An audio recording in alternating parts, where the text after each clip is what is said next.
This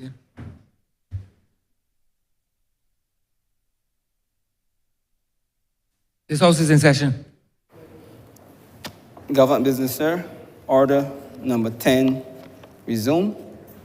In the name of the Honourable Minister in the Ministry of Finance and Economic Affairs, to move the second reading of the appropriation bill. And in moving that second reading, sir, in accordance with Standing Order 65-3, the Minister will present budgetary proposals and financial statements for 2025.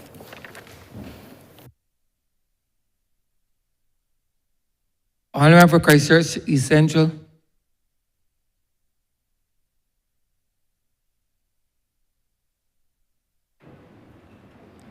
Mr. Speaker, the honor is mine today to present the National Budgetary Proposals and Financial Statements 2025.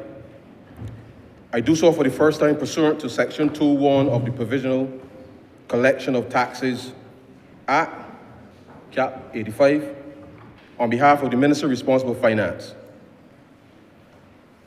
By mentioning taxes, that is not to say that this budget will be heavy with new taxes, sir. I am merely grounding it in the legal authority for this annual exercise. Let me first thank the good people of Christchurch East Central, sir, who have afforded me this opportunity to serve their interests in this Parliament for the past 7 years. It is not lost on me, sir.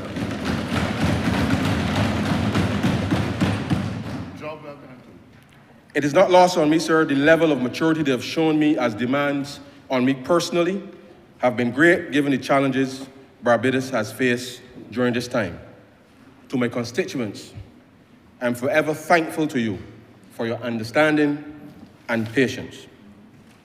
I also thank the staff of the Ministry of Finance, whose very good work in the background, sir, which may be taken for granted by some, has made the difference to the execution of the Barbados Economic Recovery and Transformation Plan. I extend sincere thanks to the Director of Finance, sir, the Most Honourable Ian Carrington, and the Permanent Secretary, Nancy Headley, whom from the afternoon of May 25th, 2018, at 2 p.m. at Government Headquarters when we first met, they both extended every courtesy to me from then until now, and have led the effort tirelessly. I shall point out, sir, that I was not yet sworn in as a minister at that meeting, which on reflection told me that they understood very well, sir, the gravity of the situation facing Barbados at the time. Thank you, Ian.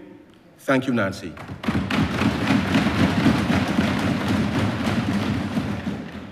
I also thank the other officers in the ministry, sir. You know who you are, but especially those from the Treasury, Central Bank, Financial Services Commission, Barbados Revenue Authority, Customs and Excise, Government Procurement, Public Investment Unit, Debt Management Unit, Management Accounting Unit, Tax Administration, of course, sir, the Budget Section. Mr. Speaker, things have not always gone smoothly, but I can say without doubt that at every level when there was a demand to be met, the officers have responded, sometimes at all hours of the day and night, weekdays or weekends, which has allowed this country, sir, to function.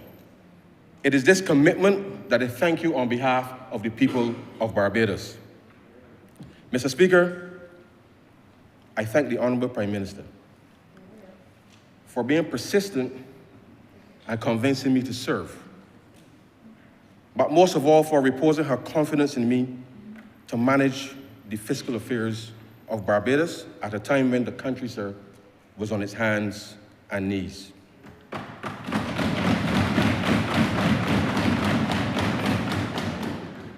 Mr. Speaker, I have witnessed firsthand the Prime Minister execute public policy with a passion and zeal that is indefatigable.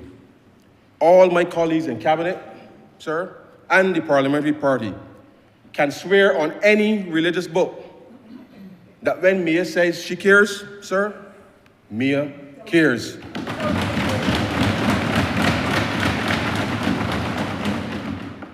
In a very personal capacity, Mr. Speaker, I publicly thank the Prime Minister for the grace and compassion shown to my family and I last year when it was most needed. I asked, and her response was immediate. And so from the bottom of my heart, sir, I personally thank you, Prime Minister.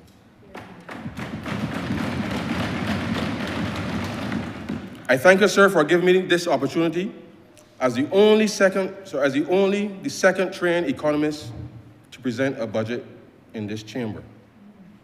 Indeed, sir, the list of those other than prime ministers who have presented budgets in this country is very short. The country knows the benefit of economists managing the fiscal affairs of this country. Finally, sir, I thank my wife, Jennifer, and my son, Kofi, who have both sacrificed precious family time whilst I do what is required of me outside of the home. These 7 years have not been very kind to us as a family, as constituency and ministerial demands have cut out much of the time we would already spend together. I so wish it was different, but having committed to rescuing Barbados, sir, and in fact doing so successfully, has come at a great cost personally. Mr. Speaker, there are no words I can conjure this afternoon to convey my thanks to them for the sacrifice, other than to simply say, sir, I love you, Jennifer. I love you, Kofi.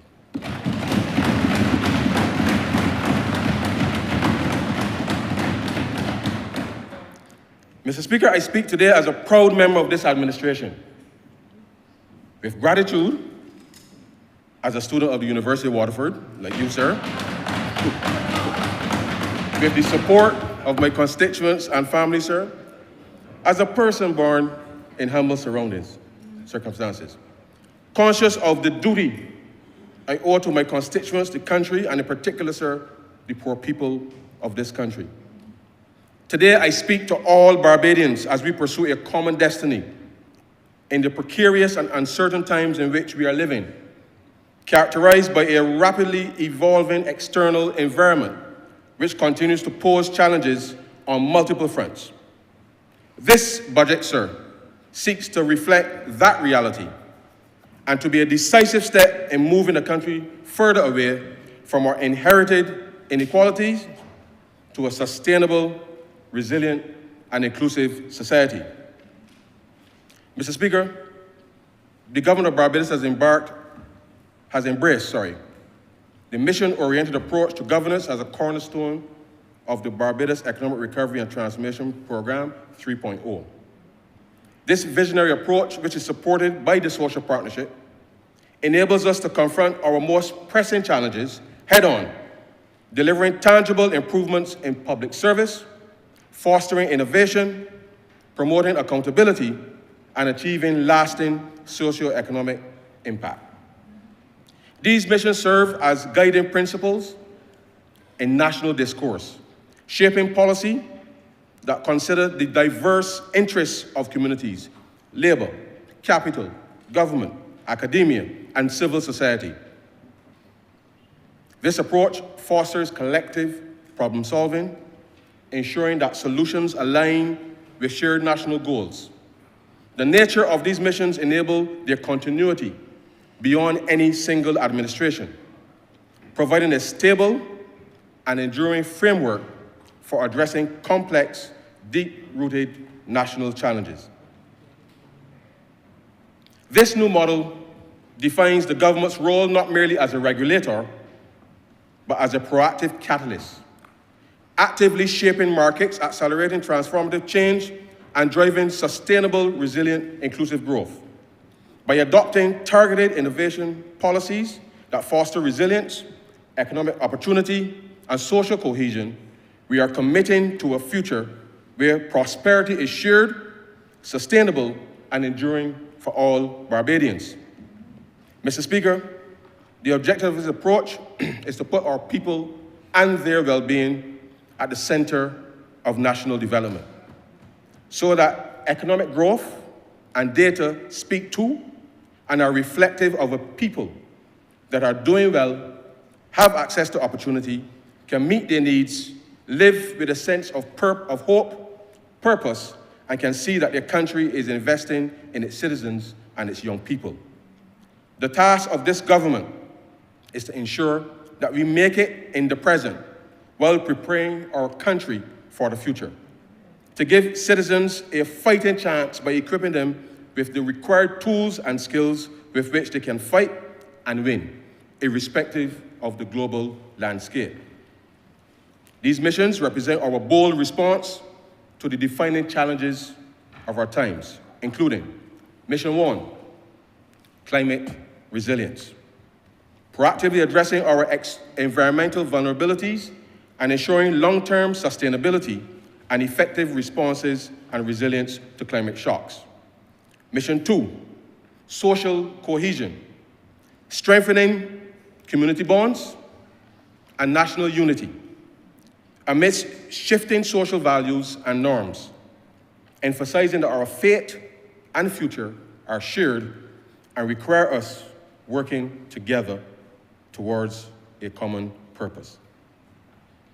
Mission 3, food and water security, ensuring reliable and equitable access to these fundamental resources for all. Mission 4, public health and safety, significantly improving both physical and mental health outcomes and enhancing community safety. Mission 5, worker empowerment, equipping our workforce with the tools, skills, and opportunities needed for inclusive and prosperous livelihoods. Mission 6, digital inclusion, bridging digital divides to ensure all Barbadians benefit equally from technological advancements. These missions are also buttressed by 5 guiding principles known as the beacons of Barbados' renewal. The first principle, sir, voices of accountability, encourages every Bajan to speak up and take responsibility when they see something going wrong in this country. The second, guardians of cleanliness, promotes pride in the environment and pushes Barbadians to keep their communities and beaches clean. The third principle is agents of respect. The fourth principle calls for Barbadians to be creators of solutions. And the last principle, sir, these beacons of Barbados' renewal is embracing as persons from a small island developing state, global citizenship. Mr. Speaker, the Barbadian economy has made tremendous progress since 2018. Successfully navigating several climate shocks, rebounding from a global pandemic, and managing the impact of geopolitical unrest. Indeed, we must never forget or take for granted the fundamental, tremendous achievement from our first major effort to recover from a lost decade of unsustainable debt and an economy that was at best, sir, stagnating. Many have taken our successes for granted, demanding even more, without fully appreciating that these achievements have come at a financial cost. That our public servants have had to double down to help the country get past these hurdles, and that in the process, some citizens have come under stress, particularly those who have remained committed to helping us turn the ship of state around. Mr. Speaker, we are truly appreciative and guided by the principles that to whom much is given, much is required. And that once we share the burden, sir, we shall share the bounty.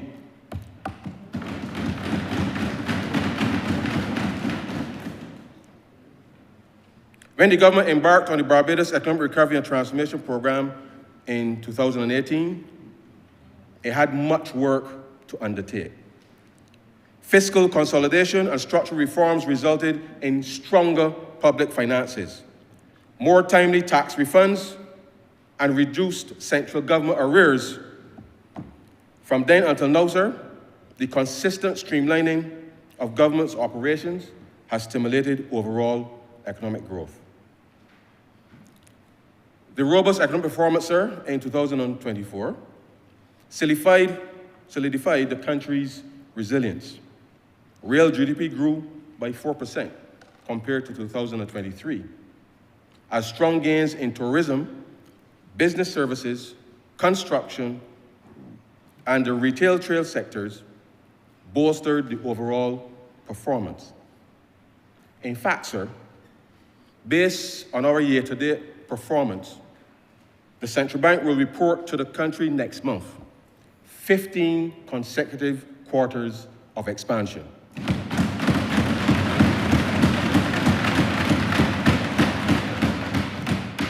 Going back, sir, the Barbadian economy stood at 11.3 billion and 9.3 billion in nominal and real terms, respectively, at the end of 2018. Fast forward to the end of 2024, sir, nominal GDP rose to 14.3 billion and real GDP grew to 10.1 billion, representing a 27.3% increase in nominal GDP compared to 2018 and an 8.9% growth in real GDP compared to 2018. This was against all of the challenges to which I referred, sir. The overall gains have permeated most sectors of the economy and have positively contributed to the outturn of the key economic indicators. Tourism continued to be the backbone of the economy, making impressive gains since 2018. By the end of 2024, long-stay arrivals grew by 3.7% compared to 2018, pushing up tourism GDP by 6% over the 6-year period.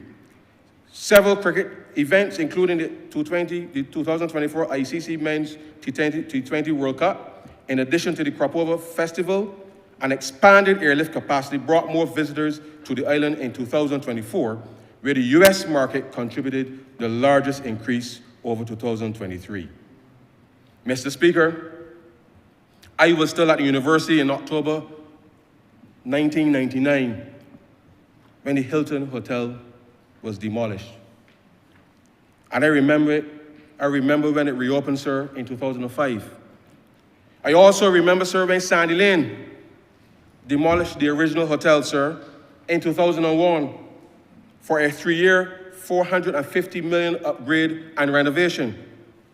But nowhere in the economic record of this country, sir, have we had 6 major hotels being constructed at the same time as we do now.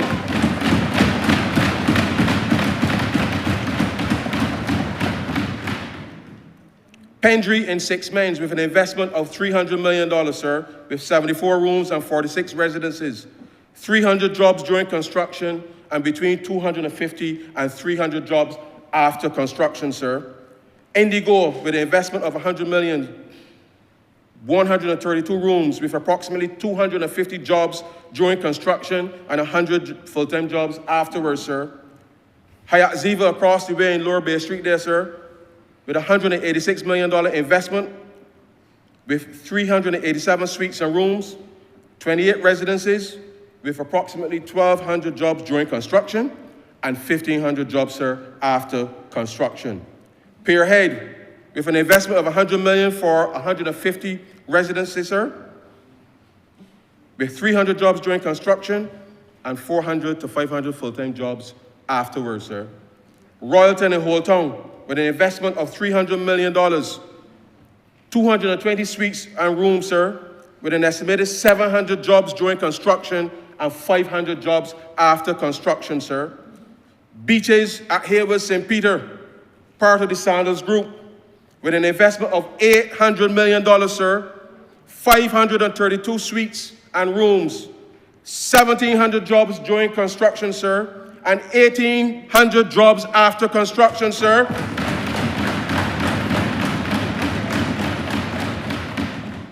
At the same time, Mr. Speaker, a number of hotels have closed during this winter season, 2024, for renovations. I repeat it, A number of hotels have closed during this winter 2024, sir, for renovations. This is another sign, sir, of the business and investor confidence that has improved under this government, sir. Leroy, formerly Infinity on the Beach, closed on June 30th, 2024, and will reopen in April, sir, of 2025, next month. The House, sir, closed on July 2nd, 2024, and will reopen their 39 rooms, sir, in April 2025, next month, sir. Colony Club Hotel, sir, closed on June 3rd, 2024, and will reopen their 96 rooms, sir, in July 2025, sir, just a few months away. Tamarind, sir, closed on July 15th, 2024, and will reopen their 110 rooms, sir, in January 2026. Crystal Cove, sir, closed on February 1st, 2025, and will reopen their 88 rooms in February 2026, sir. Turtle Beach closed on February 1st of this year and will reopen, sir, their 162 rooms in May of 2026. Now, clearly, sir, with less room capacity available this year, Mr. Speaker, there will likely be some impact on tourism as a result. This is more hospitality development, sir. Sorry, there is more hospitality development on the horizon, sir. But the truth is, I can't call all, sir. Suffice it to say, Mr. Speaker, within 18 months, there's going to be a significant need for well-trained hotel workers if our growth trajectory, sir, is to be sustained. This is what business and investor confidence look like, Mr. Speaker. And not just confidence, sir. It is jobs, jobs, jobs, sir.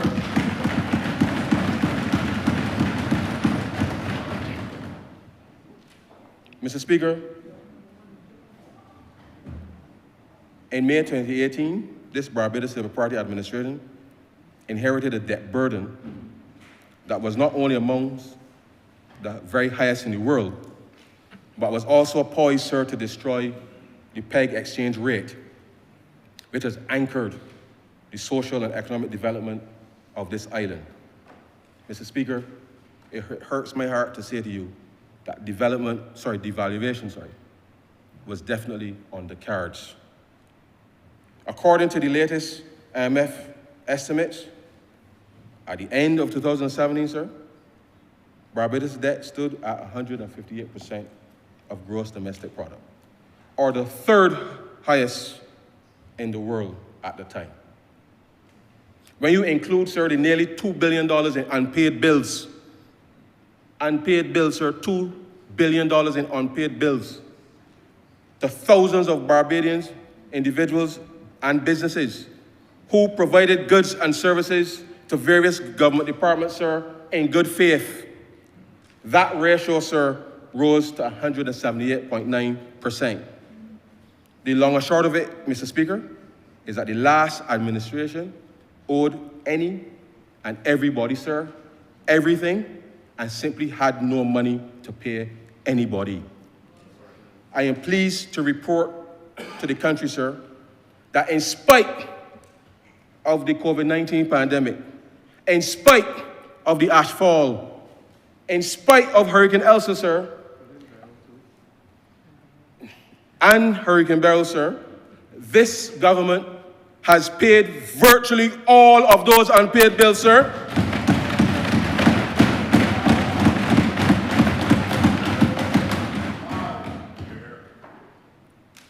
Most concerning, however, was the fact that the reserves of the country, sir, had slipped to $412 million, or just about 6 weeks of import cover at the end of June 2018, as opposed to the 12 weeks of import cover that is normally considered safe and has been the national norm for generations, sir. On that trajectory, had there not been the merciful intervention of God, sir, and the electorate of this country, by the end of 2018, reserves were set to drop to 0 weeks due to the debt payment schedule on external commercial debt in the summer of 2018, sir. This extreme imbalance between debt payments, sir, and reserves put at risk the very fixed exchange rate of 2 Barbados dollars to 1 US dollar, sir, and led to the country's credit rating being repeatedly downgraded from investment grade BBB plus in 2008, sir, to CCC plus, sir, in 2017, a grade not considered investable. This situation precipitated a crisis of national and international confidence, sir. Due to this lack of confidence, domestic banks would not lend to the government in 2017. And as a result, the domestic debt portfolio was also in crisis, with the government in 2018 facing payments for treasury bills alone worth more than 50% of GDP. And just for the record, sir, a treasury bill is something that the government normally issues for 3 months, sir, or 6 months at most. And that means that in 2018, sir, there was almost $4 billion that the last government had to keep rolling over, that led us to where we were at that time, sir. Mr. Speaker, contrasting the situation of 2018 with that of 2025, the level of public debt has declined to slightly above 100% of GDP. And international reserves have risen to $3.2 billion, sir, representing a very healthy 31 weeks of imports.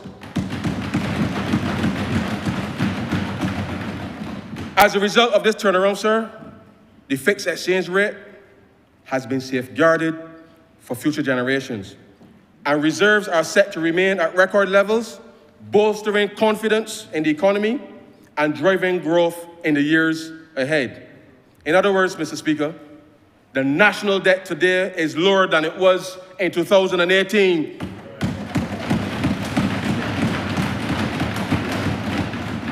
The foreign reserves, which give us cushion against external blows, or in more technical language, sir, exogenous shocks, are higher and at strong levels.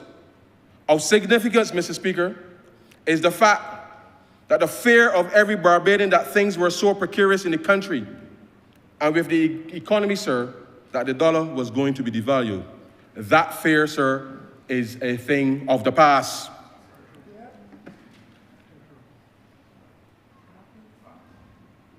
A lot has been said, sir, in the public domain about how much the country is borrowing.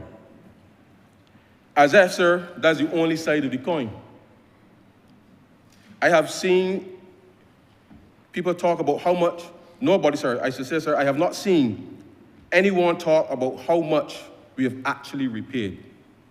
So just a few numbers, sir, just a few numbers. When we came to office, between June 2018 and March of 2019, sir, during that period of time, the government borrowed $428 million approximately, sir. And also during that time, sir, the government paid $484 million during that particular period. Paid back to people, sir. In 2019 to 2020, sir, April 1st to March 31st, as I go through the numbers, sir, the government borrowed in that year, sir, $340 million. But the government repaid, sir, $627 million to the people of Barbados, sir.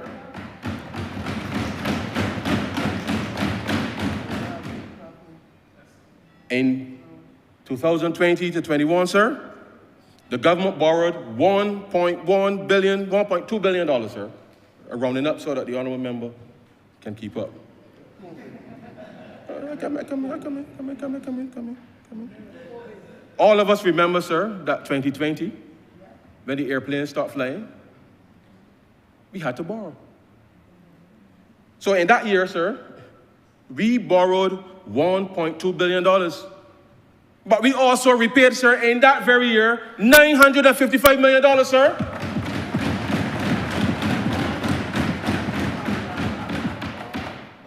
In 2021-22, sir, when we had the ash, when we had the freak storm, we had Hurricane Elsa. And during that summer, sir, you remember I always say, when we had the Delta variant, sir, I always say, I have never seen cash flow out of the Treasury so quickly with the confluence, sir, of those events. But in that year, sir, we borrowed $913 million and we repaid $765 million, sir. In 2022-23, the government has borrowed $1.381 billion, and we repaid, sir, $1.36 billion. In 2023-24, sir, we borrowed $1.37 billion, sir, and we repaid $1.34 billion, sir, almost equal, sir. And what is projected for this financial year, sir? This financial year, the government borrows $1.639 billion, sir, and we will repay $1.835 billion this year, sir.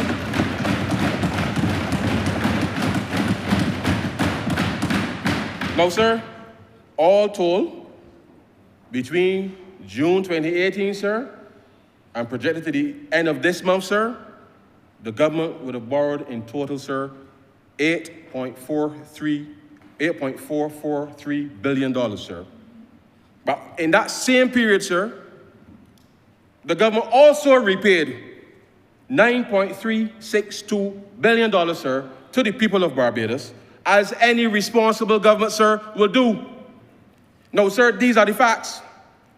And the only reason, sir, that we borrowed so much money, sir, was strictly because of the COVID-19 pandemic, sir. And what was that purpose, sir? We moved from mission critical, sir, and we had to focus on mission survival.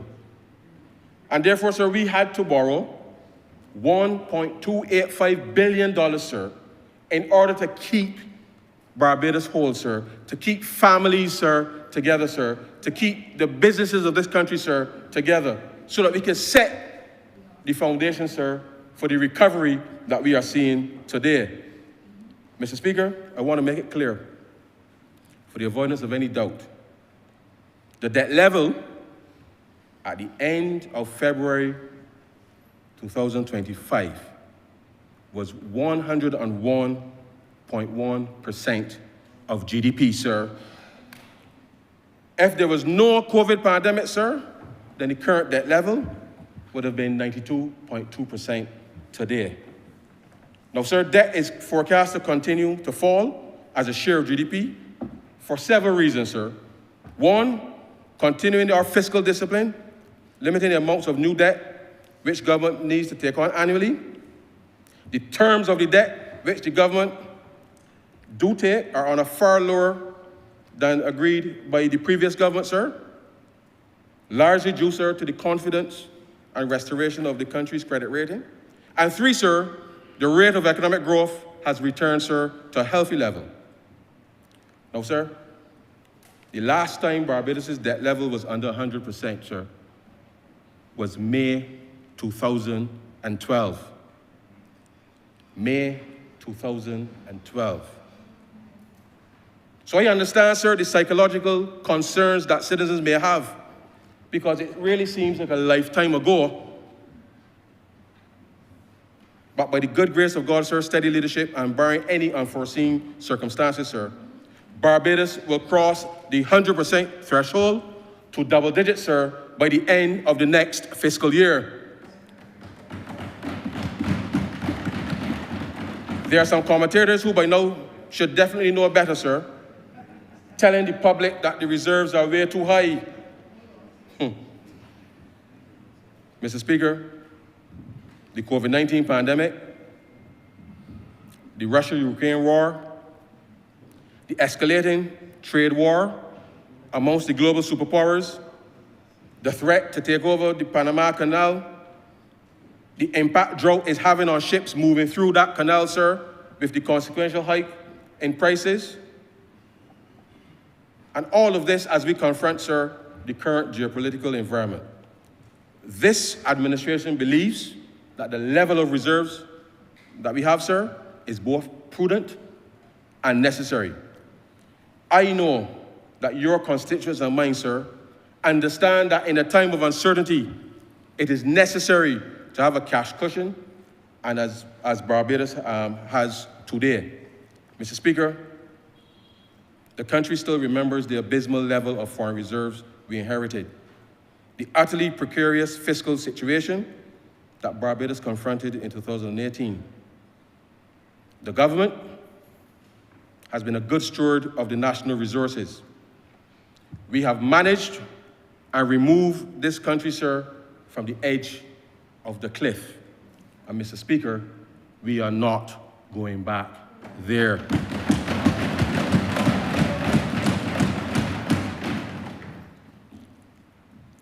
Mr. Speaker, I will now address the budgetary proposals.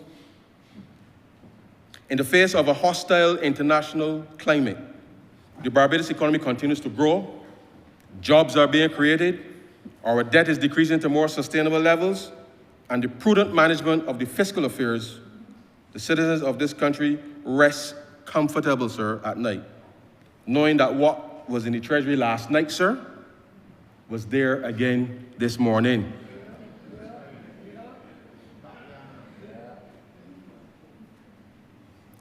I will address four main areas, sir: resilience, growth enhancement, revenue efficiency, and improving the well-being of Bajans. Resilience, sir. Mr. Speaker, on the matter of addressing the climate crisis, I can attest that 7 years ago on assuming office, ministers of environment and their advisors and those in the environmental and scientific communities gathered globally at various COPs, sir, and conferences focused on climate, coordinated by the United Nations. Having conversations amongst themselves, sir, whilst no meaningful dialogue was taking place with ministers of finance and their advisors on how the world, sir, would finance the mitigation and adaptation issues raised within the environmental space, or how to build resilience against climate shocks. Good old Bajan common sense suggests, sir, that that approach made very little sense if Barbados and the region was to mount an effective fight for the appropriate policy space and concessional financing to properly address climate issues. Under the leadership of the Honourable Prime Minister, sir, we set about to change that. And we developed the Bridgetown Initiative, which has helped to lead a paradigm shift in the course of scaling capital flows and reshaping the financing system to achieve the Sustainable Development Goals, spurring climate action through the reform of the international development and climate finance architecture. The Bridgetown Initiative focuses on three broad areas. One, how to change the rules of the game. Two, how to shock-proof economies. And three, sir, how to dramatically increase financing for SDGs, specifically climate action. Mr. Speaker, I now make the Bridgetown Initiative, version 3, a document of the House. We are pleased to report that through Barbados' advocacy, sir, more of the multilateral development banks, like the World Bank, and commercial creditors have accepted the inclusion of natural disaster clauses, or as they call them, climate resilient debt clauses. These clauses will unlock our debt service for over a 2-year period in the event of disaster, which approximates to approximately 20% of GDP. At the same time, Mr. Speaker, we have also expressed the very strong view that Barbados does not want to actually experience a disaster in order to get debt relief, but rather we prefer to build resilience ahead of the disaster in order to minimize the social and economic dislocation and the attending costs. Therefore, the reform is important, especially given our already tight fiscal space, like in countries like ours and others, which are on the front line of the climate crisis that we did not cause and do not have the domestic resources to fight effectively. Mr. Speaker, Cabinet approved the Barbados 2035 investment plan in June of 2024.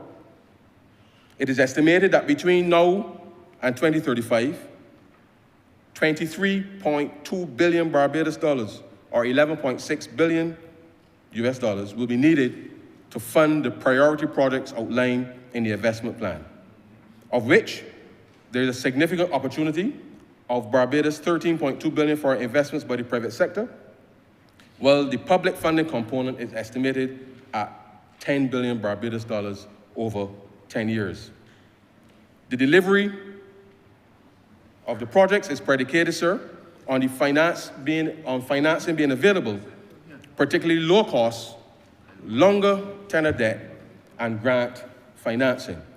And Mr. Speaker, I now make the Barbados 2035 a plan for investment and prosperity. A plan for investment in prosperity and resilience, sir, a document of the House. I will outline a few measures geared towards accelerating achieving climate resilience. Now, in the plan, sir, 12 priorities were identified. But Barbados was hit by Hurricane Beryl, sir, 2 weeks afterwards, causing us to have to reorder the priority list, sir, as the repair of the fishing harbor, the Bridgetown port, the Coast Guard base, and other key infrastructure which has sustained damage now had to take immediate precedence. As a reminder, sir, in 2022, the Minister of Home Affairs, the Honourable Member for Christchurch East, laid the comprehensive disaster management policy in this Parliament. 2 weeks ago, sir, Cabinet approved the disaster risk financing policy. Last Friday, sir, March 7th, the Ministry of Finance started negotiations with the World Bank for a development policy loan with catastrophe deferred drawdown option called a CAP-DDO, sir. The CAP-DDO is a contingent financing line, sir, that provides immediate liquidity following a natural disaster, including natural catastrophes, including natural disasters and public health emergencies caused by a biological event. Funds become immediately available for disbursement after the drawdown trigger, typically the country's declaration of a state of emergency. Now, sir, this is the finest example of what a responsible government looks like. By putting additional prearranged financing in place, as we have done with the Inter-American Development Bank Contingent Credit Facility of US $80 million, in the event that it is required. The World Bank facility, sir, unlocks 0.5% of GDP for Barbados to access, sir, should we need it. Over the course of the next few months, sir, we will also pursue discussions with the Development Bank for Latin America and the Caribbean, sir, to put a similar facility in place.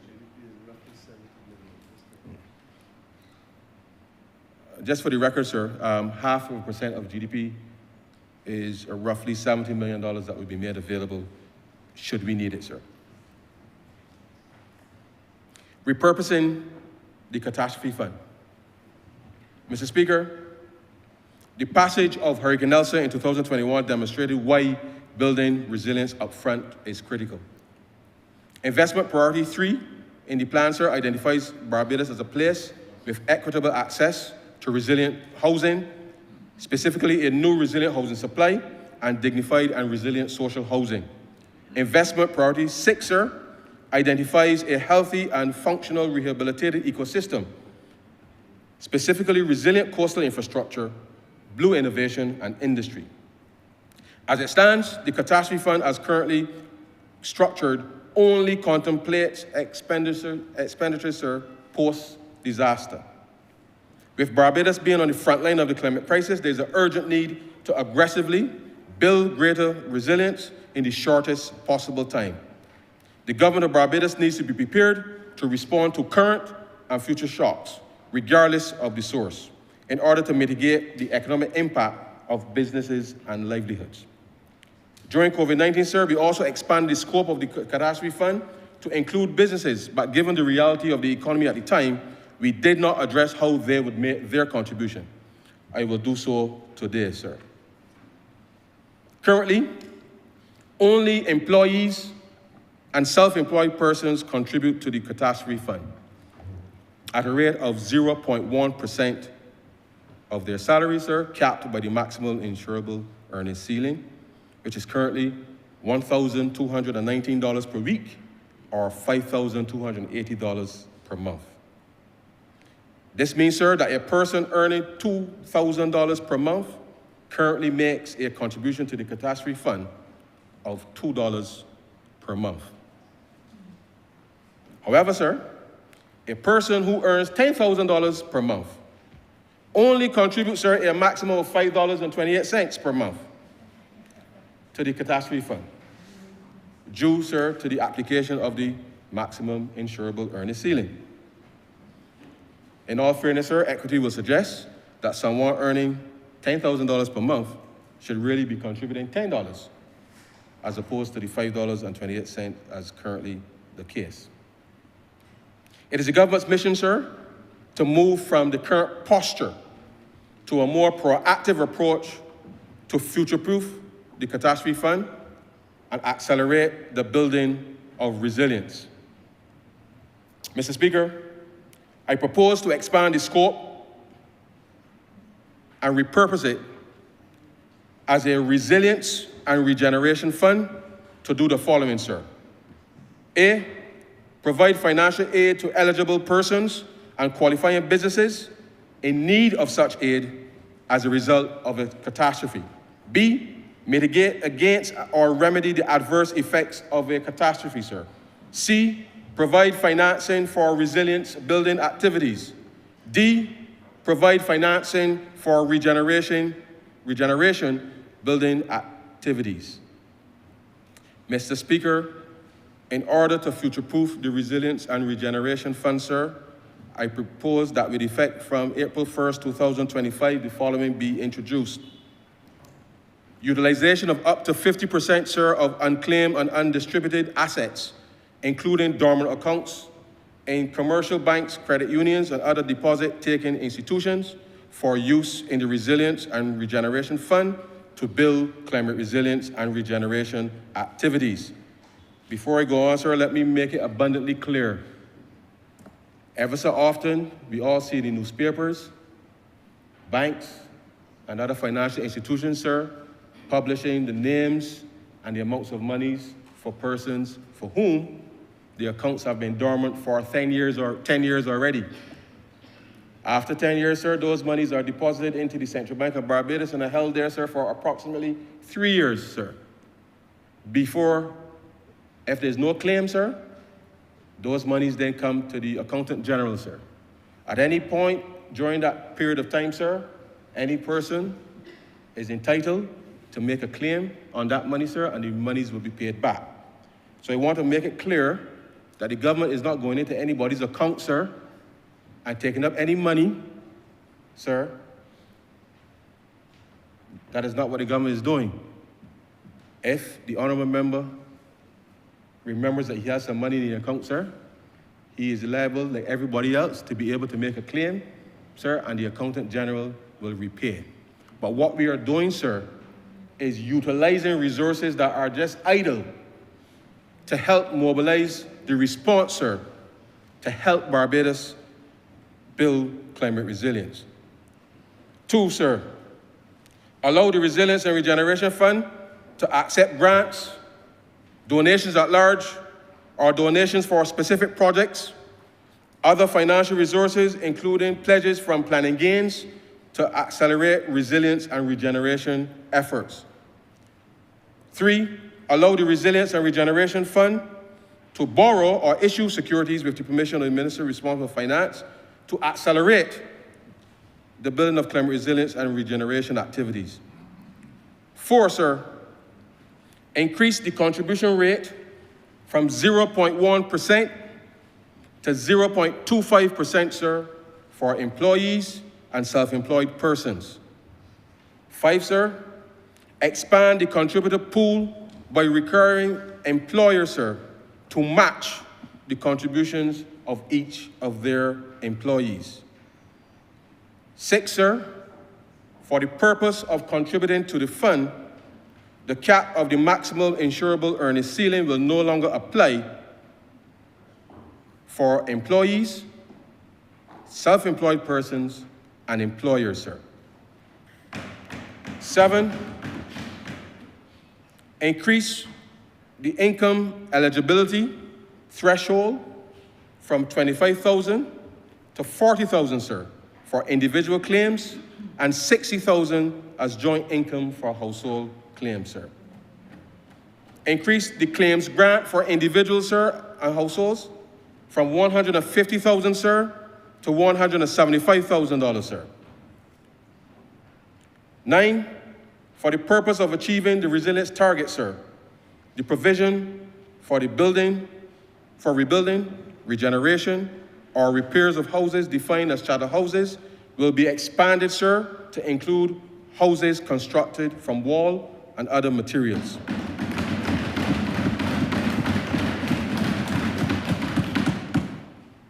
Ten, sir, introduce a threshold for businesses with annual income not exceeding $500,000 that can benefit from the Resilience and Regeneration Fund of up to $50,000 in support in the event of a disaster, subject, sir, to the businesses being fully compliant with their statutory obligations.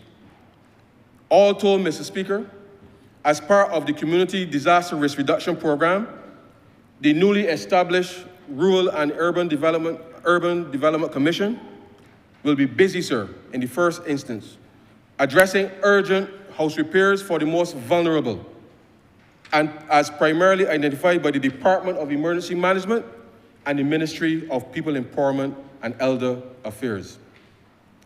The Ministry of Finance, sir, will work with the general insurance industry and the Caribbean Catastrophe Risk Insurance Facility, CRIF, to provide for the provision of micro-insurance, sir, for persons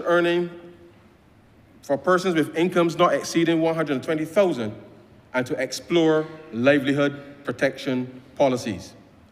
With respect to the livelihood protection policy, sir, persons who have benefited from disaster finance relief from Hurricane Beryl, sir, will be required to participate given their most recent experience.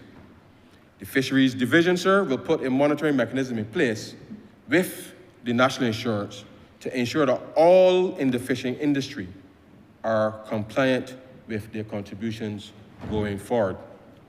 Mr. Speaker, it happened during the COVID-19 pandemic, it happened during Hurricane Elsa and Hurricane Beryl, sir.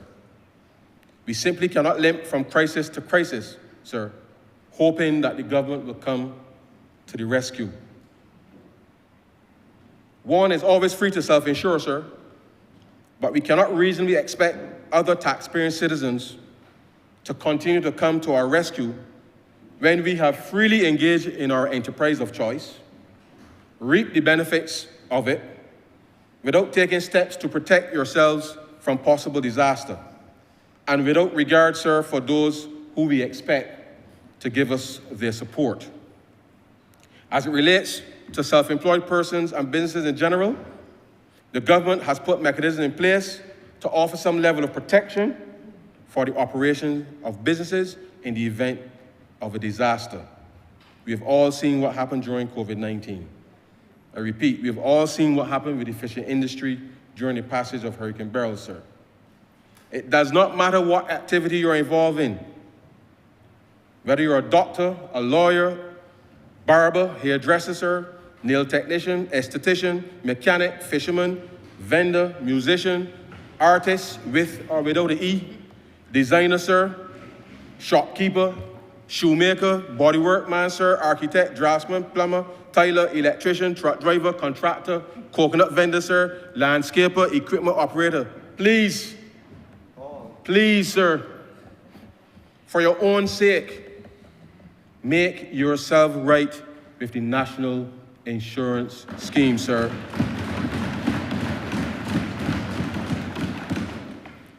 To those listening, even if I didn't call your profession just now, the message still applies to you. Remember, it is your lifeline. Mr. Speaker, as we future-proof the Resilience and Regeneration Fund to build resilience, we will establish a liquidity buffer to always ensure there are resources available to deal with emergencies.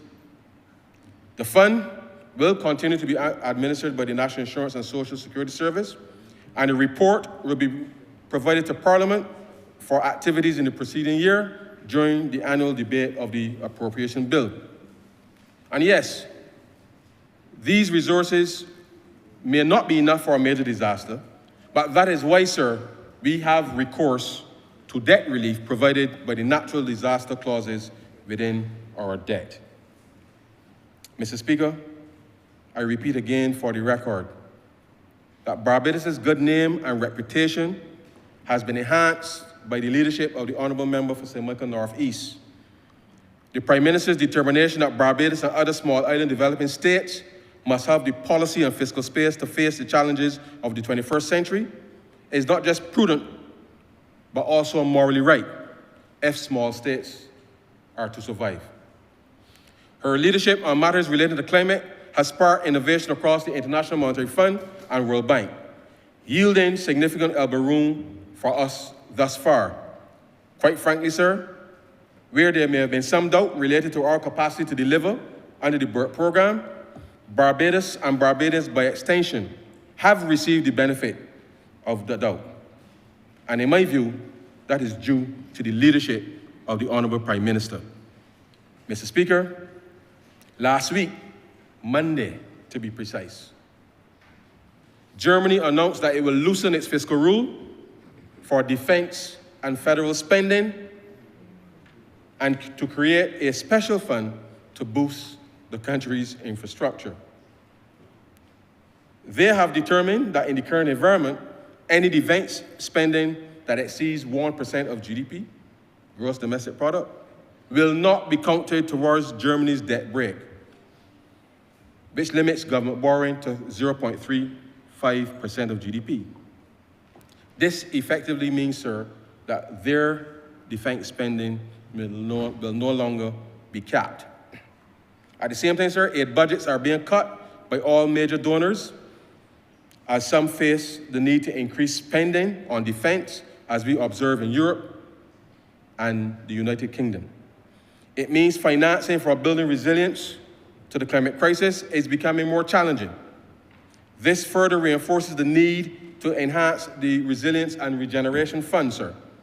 Our national support to the fund achieves that objective while not compromising our hard-won gains in managing our public finances prudently and ensuring Barbados' debt is on a forward trajectory as reflected in the decline in the debt to GDP ratio.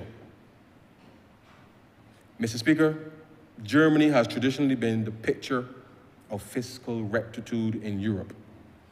The newly elected Chancellor has now committed to a constitutional amendment to allow the country to spend what is necessary to build up the defense of Germany militarily. Sir, military defense spending is to Germany what the climate crisis is to Barbados, both existential crises. Consistent with our advocacy under the Bridgetown Initiative, and in keeping with what I've asked employees, self-employed persons, and businesses to contribute to future-proof the fund, I now propose that with the effect from fiscal year 2025-2026, to allocate up to 0.25% of the previous calendar year nominal GDP into the Resilience and Regeneration Fund, which is roughly $35 million. Like Germany, Mr. Speaker, we will amend our fiscal rule such that these expenditures will not affect our primary surplus targets, sir.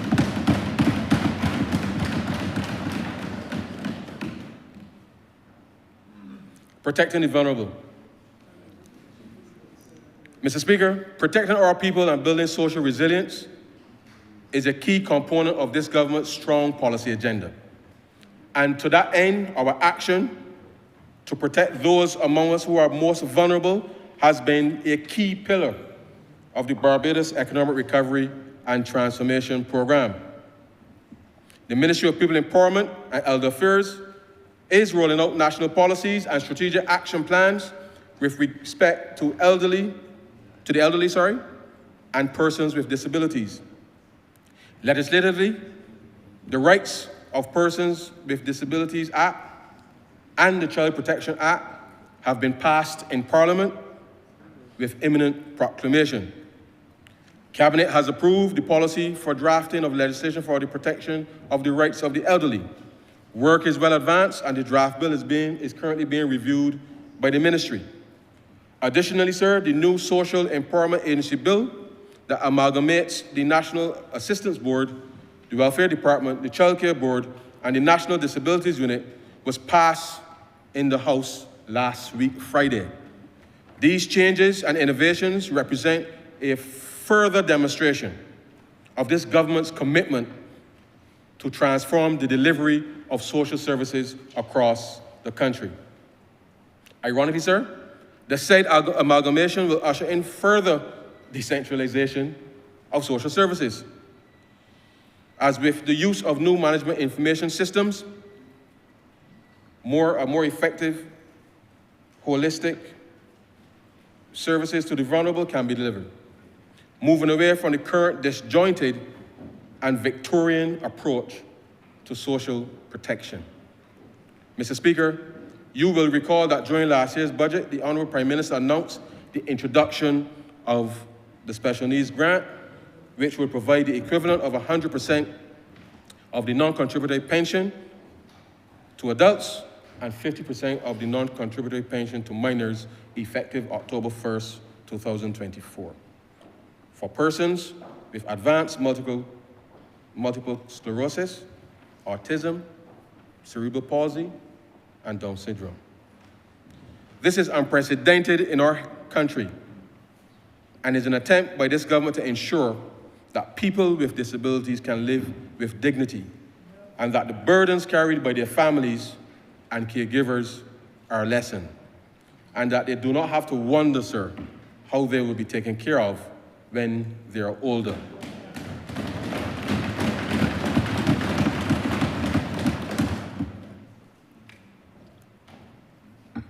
I can report to this chamber that between then and March, then being October 1st, sir, and March 3rd of this year, 791 persons with disabilities have benefited to the tune of $2,950,701.39.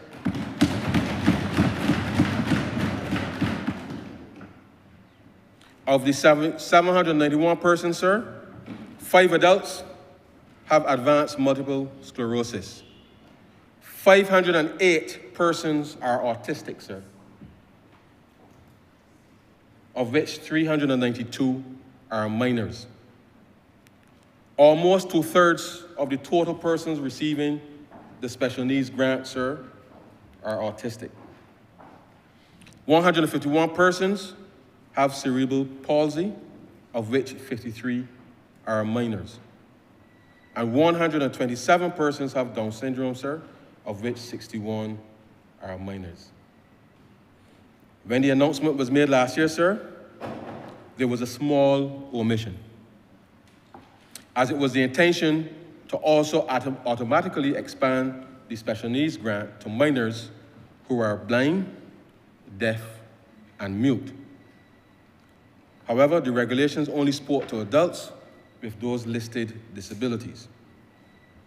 I'm therefore happy to announce, sir, that from midnight tonight, parents of minors who are blind, deaf, or mute can now apply for the special needs grant paid retroactively from October 1st, 2024.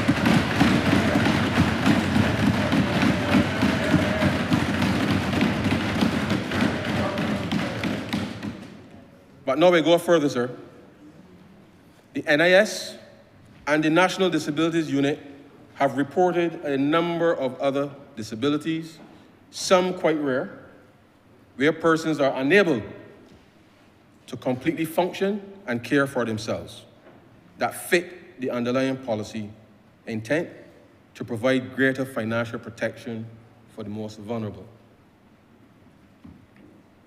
I therefore propose that from June 1st, 2025, the special needs grant be extended to cover those disabilities satisfying the amended regulations, and the Minister responsible for Social Security may, by order, amend the regulations to include those other conditions on the advice of the Chief Medical Officer and the Social Empowerment Agency once established, also paid retroactively from October 1st, 2024.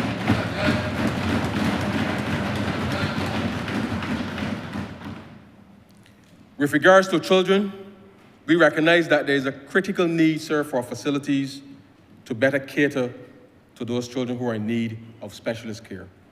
The Child Protection Act makes provision for a secure residential treatment facility with specialists and modern facilities to provide for the care and attention that are needed by these children.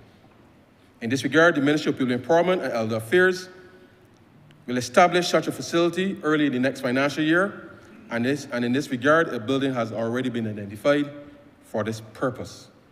Mr. Speaker, let me take this opportunity to sincerely thank from the bottom of my heart the Barbados Children's Trust, which is currently funding the construction of a residential facility at Bullings, St. James, for children 12 to 18 years old.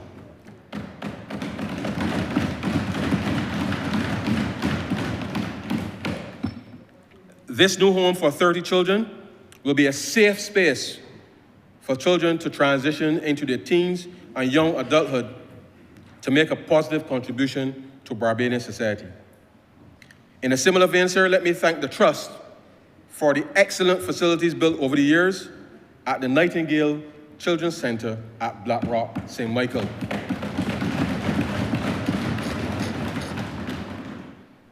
Mr. Speaker, there's a clear need to have more persons involved in the fostering of children in this country, especially those children in need of care and protection, with a view of keeping them out of residential care and in the community. The foster care program, which is administered by the Child Care Board, is a form of family-based care for children who cannot stay in their homes.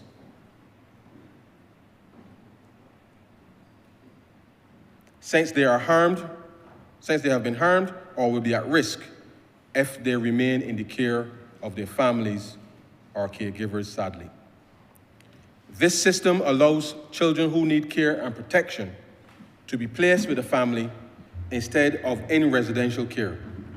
It facilitates the preparation of a child for reintegration into the community with his or her biological parents.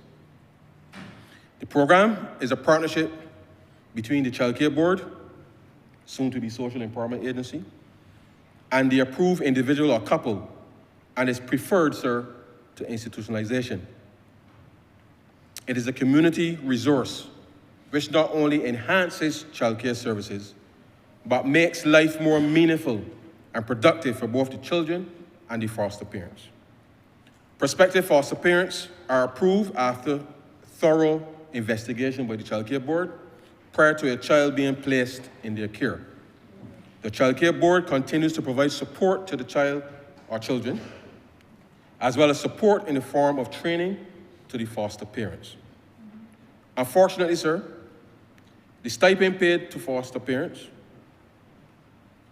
$100 per week per child for younger children, mainly at primary school, $110 per week per child for secondary school children, is really no longer adequate, sir.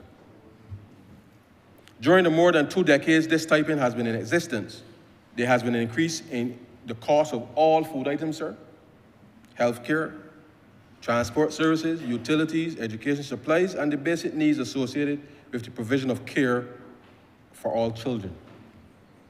Despite these economic challenges, foster parents continue to give human service to facilitate the growth and development of children in a family setting. There are currently 16 children in foster care, ranging from 4 years old to one teenager who is 16 years old. These children need to be adequately fed and to be engaged in various activities to achieve their developmental milestones. Mr. Speaker, in view of all of these realities, I now propose that with effect from April 1st, 2025, that the stipends of $100 and $110 per week per child be increased to $200 per week per child, regardless of the age of the child.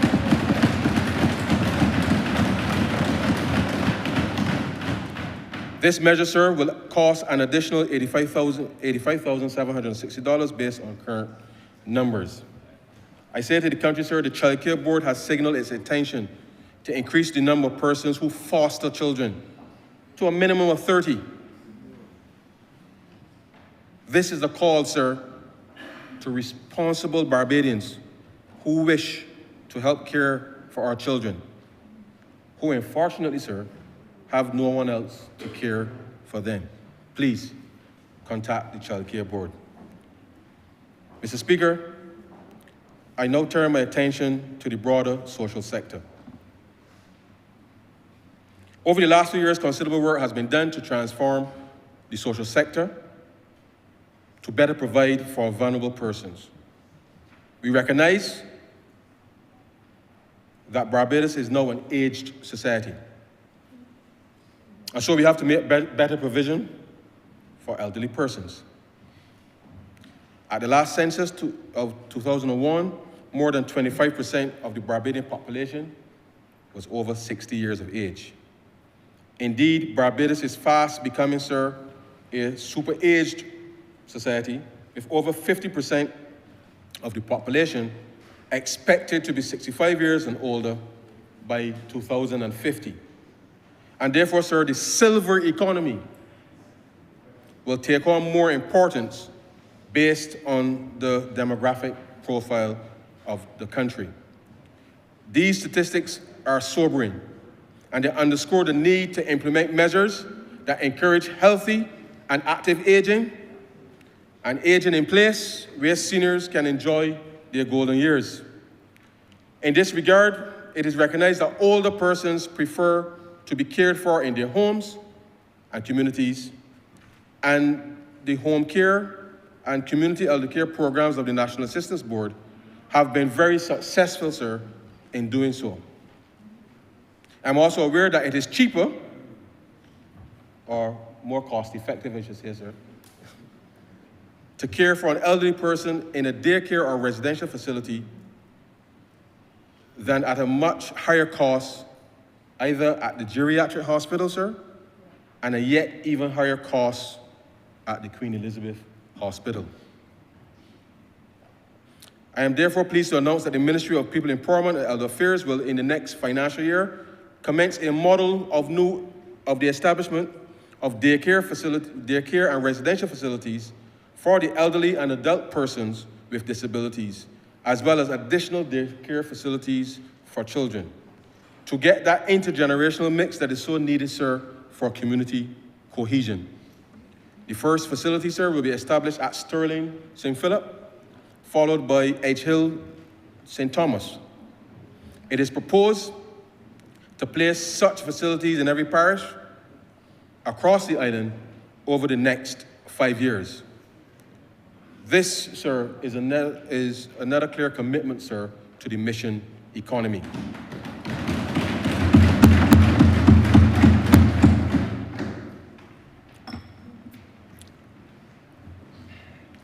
Garbage and sustainability contribution, sir. Mr. Speaker, from the time I was a little boy at Wesley Hall, it was drilled into my head that Barbados is one of the 15 most water scarce countries in the world. Since the inception of the sewage contribution, it has been used to fund the following areas as part of the mission critical agenda: inspection, jetting and flushing of the South Coast sewage system, as A. B, supply and installation of medium screens at the South Coast treatment plant. C, supply and installation of grit removal chambers at the South Coast sewage plant. D, construction work of a temporary marine outfall on the South Coast. E, supply and installation of screens and a septage handling facility at the Bridgetown sewage treatment plant. F, other projects specifically related to the sewage network And G, sir, operational expenses related to the running of the sewage plants. Sir, the successful conclusion of the debt for climate swap last year allows the Barbados Water Authority to upgrade the South Coast sewage treatment plant from primary to tertiary treatment. This, along with the the upgrade of the Bridgetown sewage plant, sir, allows the BWA, sir, the Barbados Water Authority, to reuse the water treated to potable standards to replenish our aquifers in the future. This means, sir, that the initial limits placed on the garbage and sewage contribution in relation to the type of expenditure are no longer relevant. Now, Mr. Speaker, water rates were last increased in this country in 2009 by the last administration. Since then, sir, virtually everything else has increased except water rates. I therefore propose, sir, that with effect from April 1st, 2025, a change in the use of the sewage component of the garbage and sewage contribution solely from operational costs of the sewage system to include operational and capital costs related to sustaining the distribution of water in Barbados. This adjustment, Mr. Speaker, allows us to defer a badly needed increase in water rates at this time. Instead, it would allow the Barbados Water Authority to embark on an aggressive plan to reduce the level of non-revenue water from as high as 45%, leading to a reduction in production costs and improved quality of service to its customers. Mr. Speaker, I address the residents of St. Lucie and St. Peter in relation to their water issues. Mr. Speaker, just over 3,700 households within the parish of St. Lucie, as well as parts of eastern St. Peter, have been experiencing discolored or brown water issues for years. I am told, sir, almost 15 years. In the past, discolored water existed periodically, but in recent years, many households have experienced it on a continuous basis. The discolored water originates from one, sir, rusty and line and aged water mains in the distribution system between the pumping station, sir, and customer households. And two, silt in the Allendale well. The Prime Minister has made it clear, sir, that it is unacceptable and has mobilized the Barbados Water Authority to move with dispatch to resolve this long-standing situation, just as was done for the residents of St. Joseph. With respect to the rusty and aged mains, the Barbados Water Authority has embarked on a strategic mains replacement program where the defective mains across the parishes have been targeted for replacement. To date, just over 20 kilometers of mains have been replaced in the following areas, to mention a few: Checker Hall, Maycox, Broomfield. Apologies, sir. The BWA is currently working to replace another 20 kilometers in the following areas: Checker Hall, Maycox, Broomfield, Josie Hill, Hope Bridge Road, Cave Hill, and Centipede Alley. The replacement of these mains was scheduled to take up to 18 months, but the Barbados Water Authority has been instructed to reduce the timeline from 18 months to no more than 12 months by undertaking expanded hours of work. This, coupled with the completion of the installation of a filtration system at the Allendale well in the coming weeks, and the cleaning of the adits, or horizontal tunnels, sir, and the basins of wells, will ensure that clear water returns to consumer taps in the shortest possible period. This government has been sensitive to the inconvenience and hardship experienced by the residents. Similarly, the Prime Minister wants to thank the members of Parliament for St. Lucie and St. Peter for their strong representation on this matter.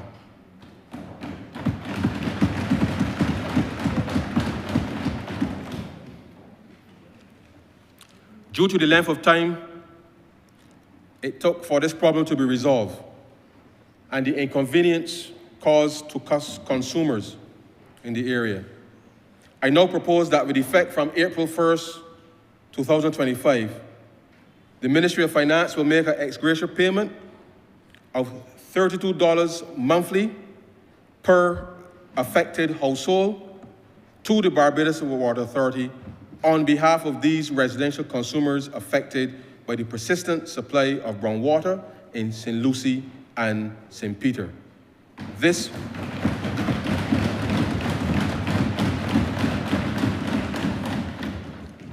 is equivalent to the minimum monthly charge and will be for up to 12 months initially, or until the time it takes to resolve this long-standing matter. The Barbados Water Authority will validate the meter numbers for the affected households and adjust their billing system accordingly. This measure will cost the Treasury up to approximately $2 million, but is a reflection of the government treating our citizens with fairness and relieving them of unnecessary burdens.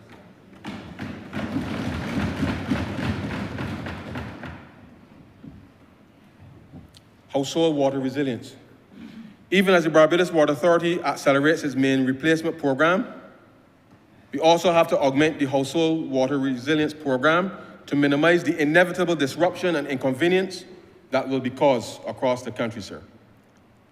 This program includes the installation of a minimum 600-gallon water storage tank, the associated pump, electrical connection and concrete base, the pipework and fittings. The average estimated cost for installation of this type for a single-story chattel house is approximately $3,000. This will vary depending on the base of the platform and the necessary electrical and plumbing works. I remind the country, Mr. Speaker, that there is currently a 2-year waiver on customs duties and VAT on the storage tanks and water pumps, which expires on March 31st, 2026, which I now propose be extended until March 31st, 2028. Mr. Speaker, I also propose that from April 1st, 2025, to allow the Rural and Urban Development Commission to access funding from the Resilience and Regeneration Fund to implement the Household Water Resilience Program. Beneficiaries of this program will repay over a 3-year period at an interest rate of 1%, which will be levied for repayment through the utility bill issued by the Barbados Water Authority. Whilst priority will be given to homes where household income is less than $60,000 per year, any household in Barbados currently without a water tank will be eligible to apply for this program. No customs duties or VAT will be applicable to the Rural and Development Commission with respect to the implementation of the program. This will allow for the best possible pricing to homeowners. The Barbados Water Authority, sir, will, on implementation by the 5th working day of each month, remit collected funds for the previous month billings back to the Resilience and Regeneration Fund. The government will, however, Mr. Speaker, where appropriate, provide a grant through the Social Empowerment Agency for those households which genuinely, sir, cannot afford to participate on their own. We believe, Mr. Speaker, that this intervention can not only bring much benefit to households generally, but especially during an emergency such as a hurricane or other natural disaster, but the engagement of many small maintenance firms, plumbers, electricians, and maintenance personnel to execute these works will ensure, sir, that we can indeed achieve sustainable, resilient, and inclusive growth.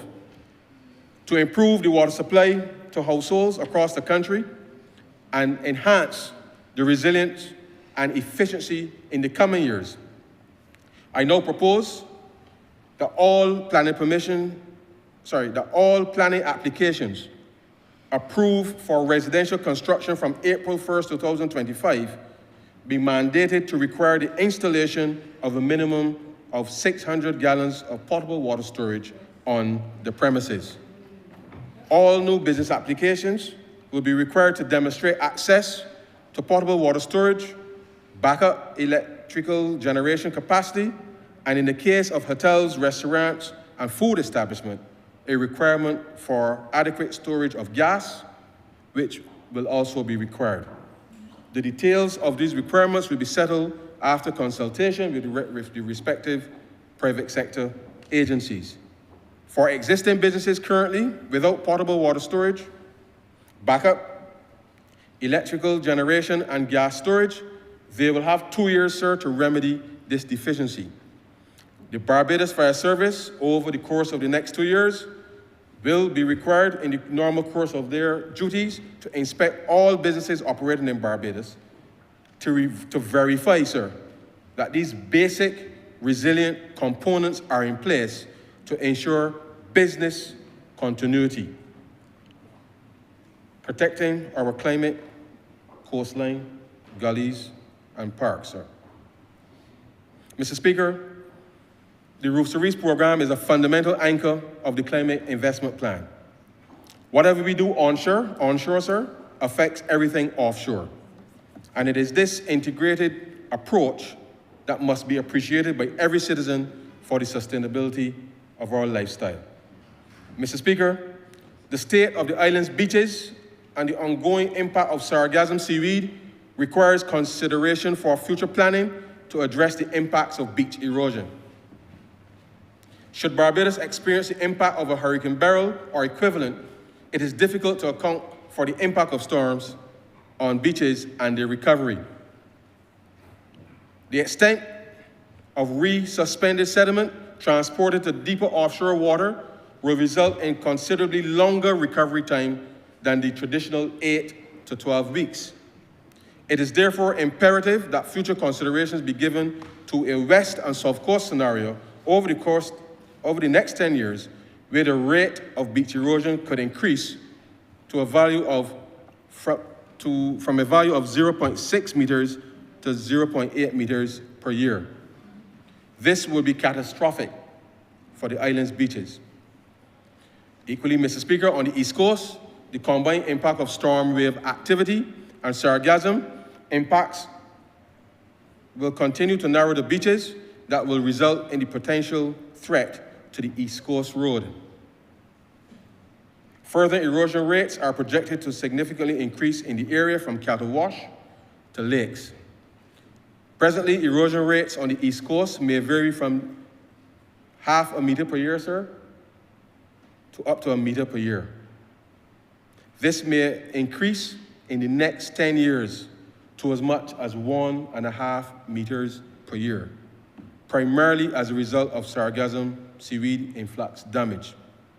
It should be noted that locations such as Morgan Lewis, Walker Savannah, Lakes, Cattle Wash, Bathsheba, Martins Bay, Concept Bay, Skeets Bay, Crane, and Long Beach have all experienced ongoing long-term impacts with little present evidence of natural recovery. Mr. Speaker, the beaches belong to we, and no administration of which I'm a part, having been advised by the director of the Coastal Zone Management Unit of the severity of the situation, would shirk from its responsibilities. I therefore propose, sir, to establish a Barbados Oceans and Coastal Authority, whose mandate it will be to refocus activity on shoreline stabilization and enhancement at the macro level, with a dedicated section on shoreline stabilization and enhancement. This will have the sole focus of physical beach maintenance and gray-green coastal engineering structural design directed at protecting the west and south coast in the first instance, and the other coastlines, especially the east coast, where we advise that the vulnerability is increasingly of concern. As the Prime Minister would say, sir, somebody has to come to work every day to make it happen, sir. Over the past 7 years, whilst much attention has been focused on restoring macroeconomic stability, the government has been patiently and painstakingly provisioning for more green spaces as we encourage citizens to pay more attention to wellness. Significant works have been done in the botanical gardens, but it is time to put a solid structure in place to further build out and enhance our public spaces. I propose to establish an independent special purpose trust with members of civil society called the Barbados Nature Conservancy Trust. We will vest the following properties in the trust, and it will have responsibility for fundraising, for the capital refurbishment, and heavy maintenance, while the National Conservation Commission will continue to assist with the staffing and operations of the same.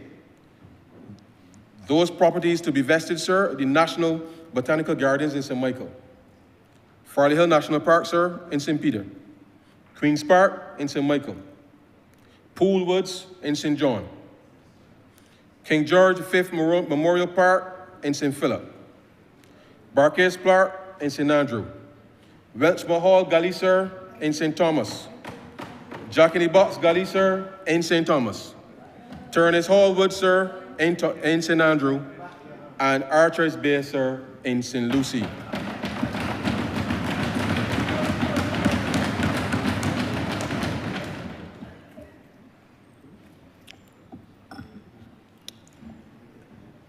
In 2020, with the onset of the COVID pandemic, we established the Barbados Employment and Sustainable Transformation, also known as the BEST program, for tourism, which was predicated on a commitment to training, digitization, and greening, while synchronizing as much purchasing power with local manufacturing, agriculture, and culture.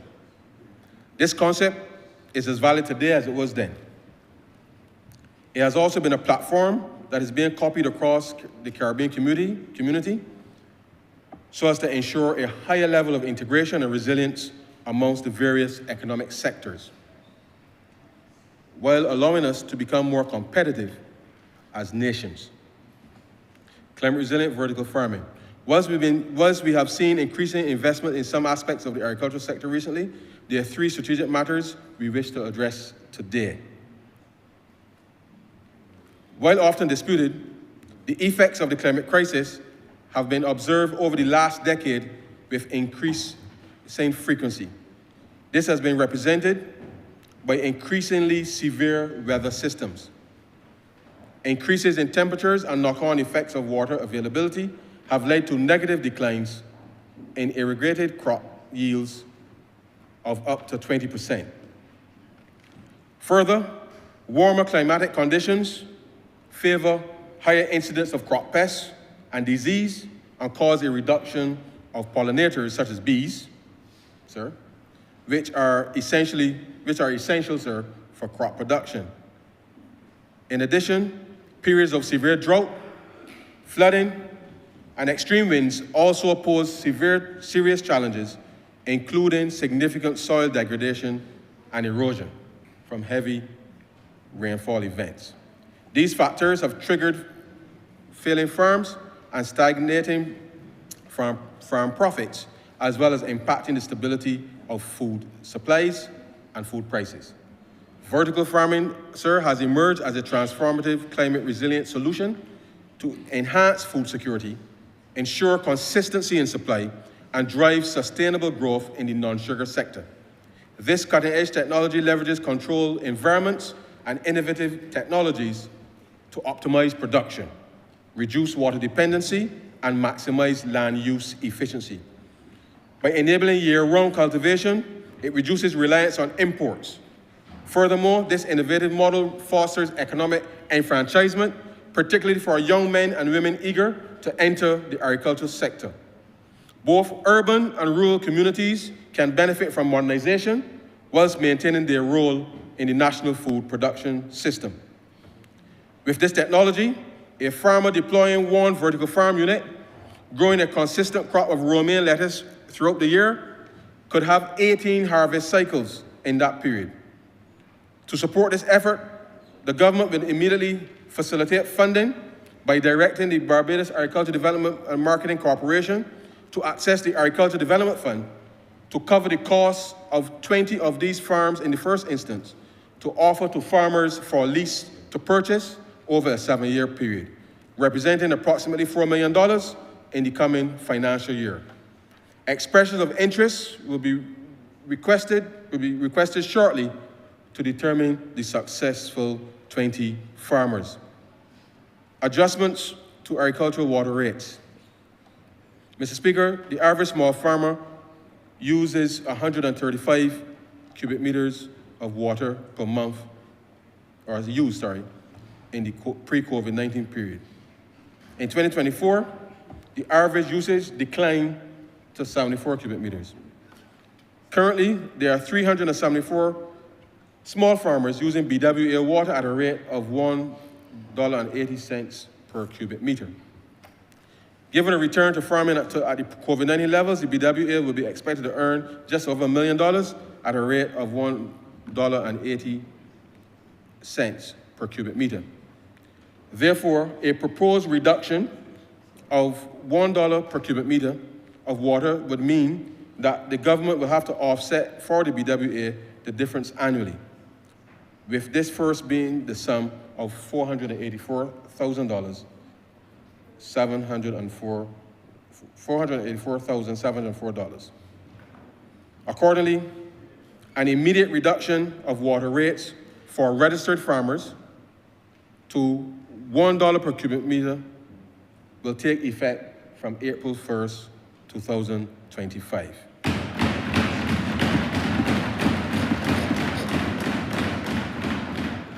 This measure will alleviate financial pressure on farmers, enabling reinvestment in productivity, whilst lowering the overall cost of certain commodity items, thereby making fresh produce more affordable to the consumer. This price revision on water to the registered farmers is without prejudice to the discussions that must continue for the licensing and for the abstraction of water resources, given the scarcity of our groundwater. We are aware that many of the larger plantations rely on this as a source of water for farming. We will take this into account and any conclusion of discussions with them. The poultry sector in Barbados has been negatively impacted over the past few years due to the occurrence of some severe local and global phenomena. The climate crisis, infrastructure challenges, and global endemic diseases have put a strain on local production and the overall sustainability of the sector. Record global temperatures have increased mortality rates, which expose the vulnerability of farmers to this weather phenomenon, resulting in increased bird mortality rates. The prevalence of bird flu in northern latitudes has impacted the local production, especially in terms of hatching eggs, which has led to the increased costs in the sector. To mitigate the effort of these challenges, the use of climate-smart broiler tunnels will be encouraged. These temperature control units will make the poultry sector more resilient. The government, sir, will again direct the Barbados Agriculture Development and Marketing Corporation to request a further $5 million from the Agriculture Development Fund.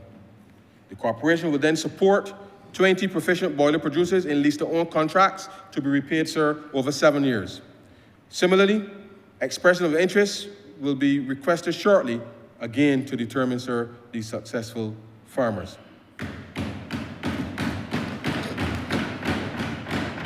We will also encourage, sir, other small farmers to apply themselves to the ADF so that they may upgrade their existing infrastructure and acquire these new climate-smart tunnel housing units.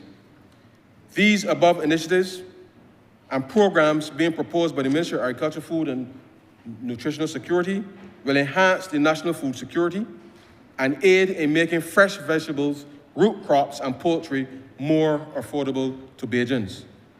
Greater use of the agro-processing facilities locally, both existing and the new ones planned, will do much to remove the existence of shortages and gluts from the market. Mr. Speaker, I turn to growth enhancement measures.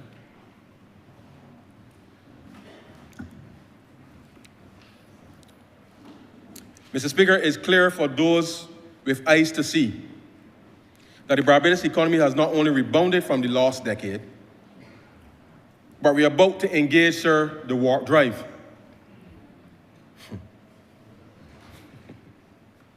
However, there are a few things that are entirely within our control that, if left unchecked, could potentially derail further progress.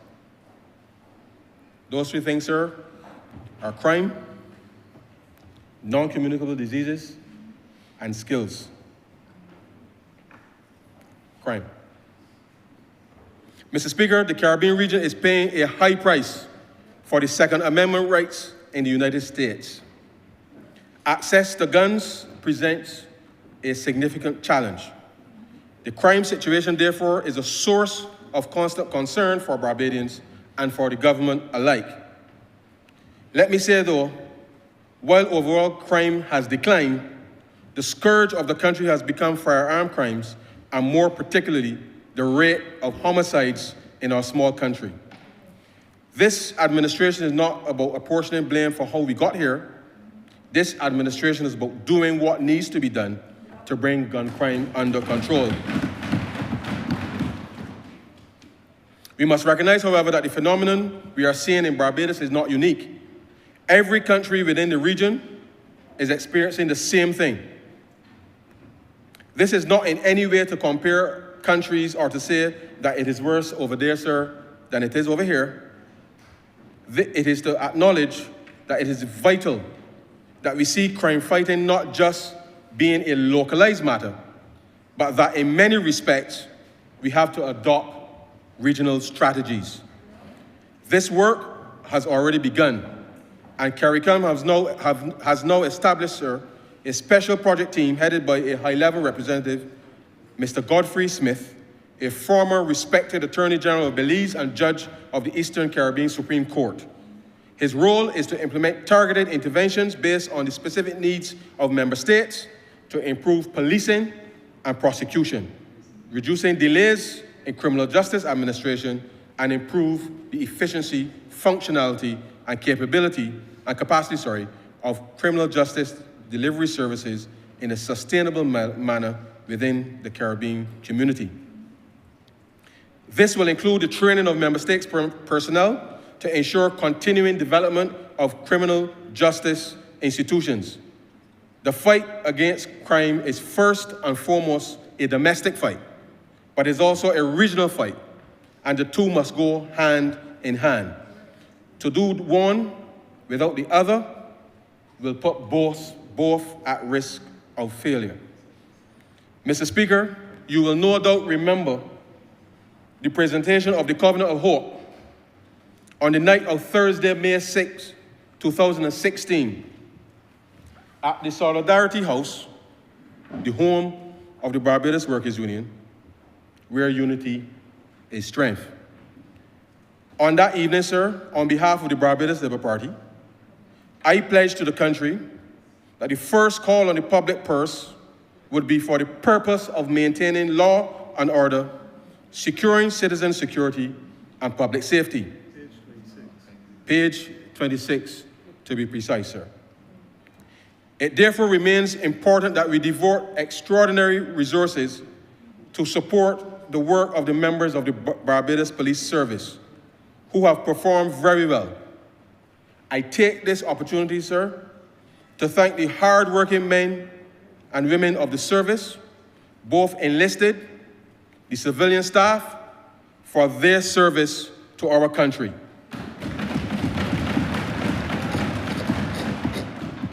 The service has adopted many strategies over the years to ensure that the men and women who are able to provide the best possible service to our country.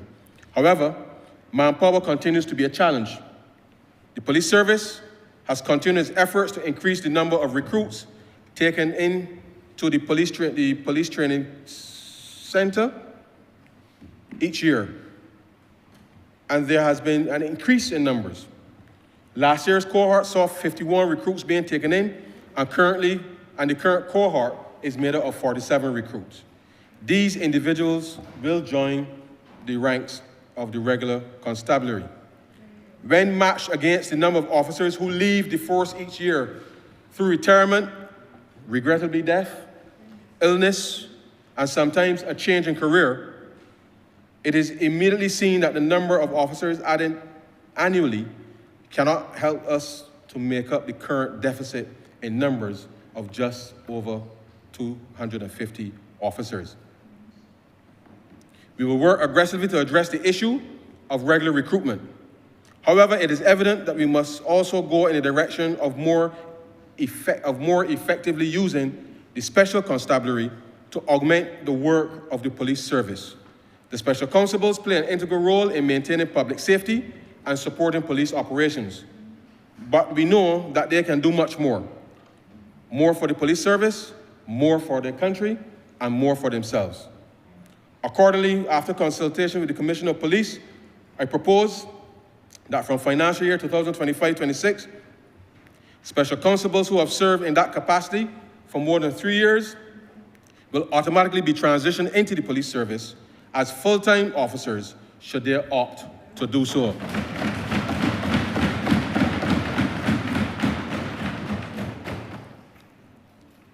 The total complement of special constables is 46, and we expect that the majority of these will seize the opportunity to join the regular constabulary. This will require an amendment to the Police Act so as to allow special constables to become police officers based on their experience gained as special constables. I am assured by the Honourable Member for St. Joseph that the amendment will be before Parliament early in the next financial year. We are also satisfied, sir, that given the supporting role that special constables play in the service, that we need to increase their ranks. Accordingly, the police service will immediately set about recruiting an additional 60 persons to join the service as special constables.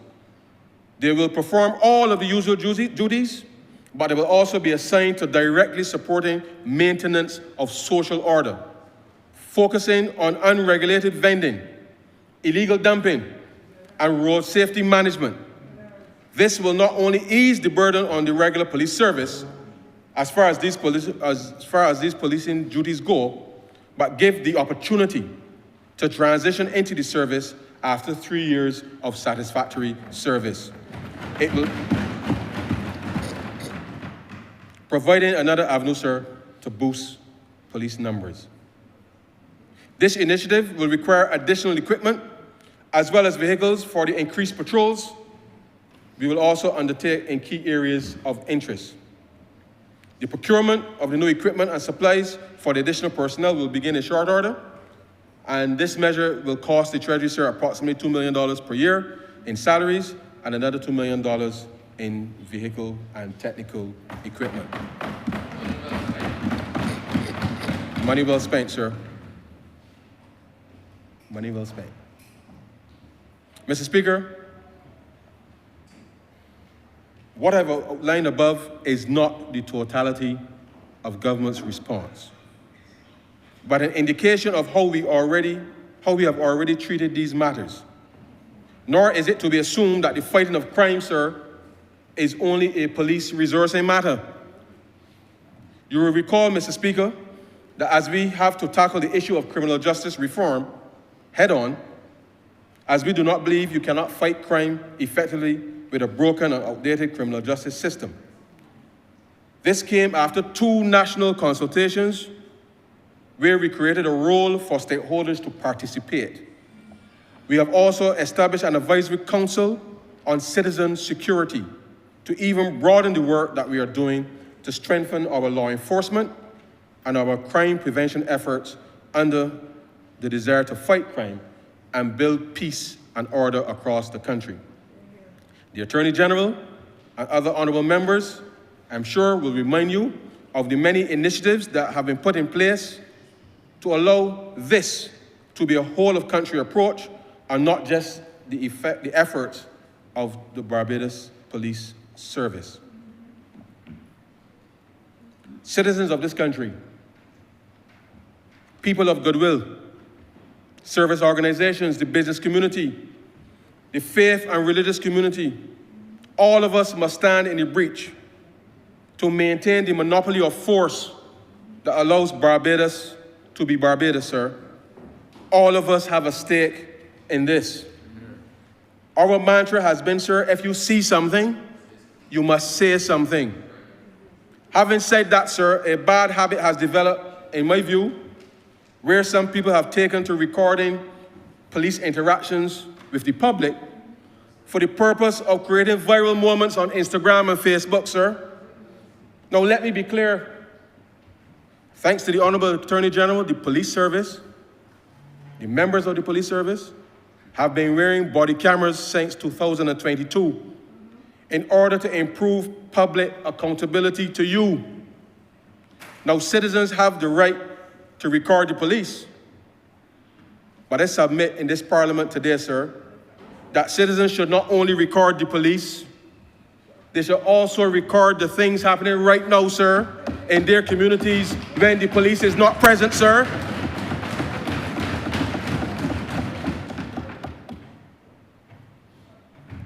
Finally, sir, on this matter, I know that Bajans understand the difference between crime and acts of terror. Bajans understand the difference between crime and acts of terror.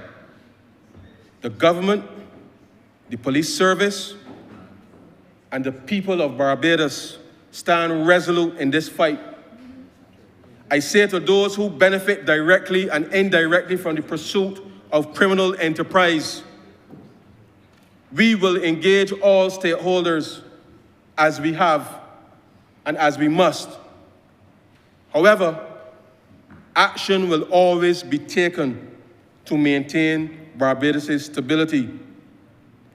So to the grandmothers, sir, the mothers and fathers, the brothers and sisters, the aunts, the uncles, the friends, when you, godparents, sir, when you encourage the storage of guns, ammunition and drugs at your home, sir, in the yard, under the floorboard, you are directly contributing to the destabilization of our country.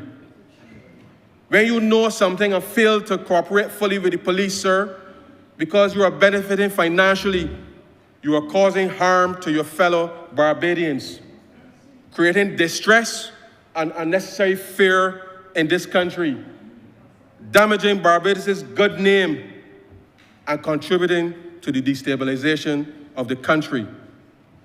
I've said enough, sir, to make the point. If we are to be the voices of accountability in this country, then we must stand up and be counted, sir, when our country needs us most.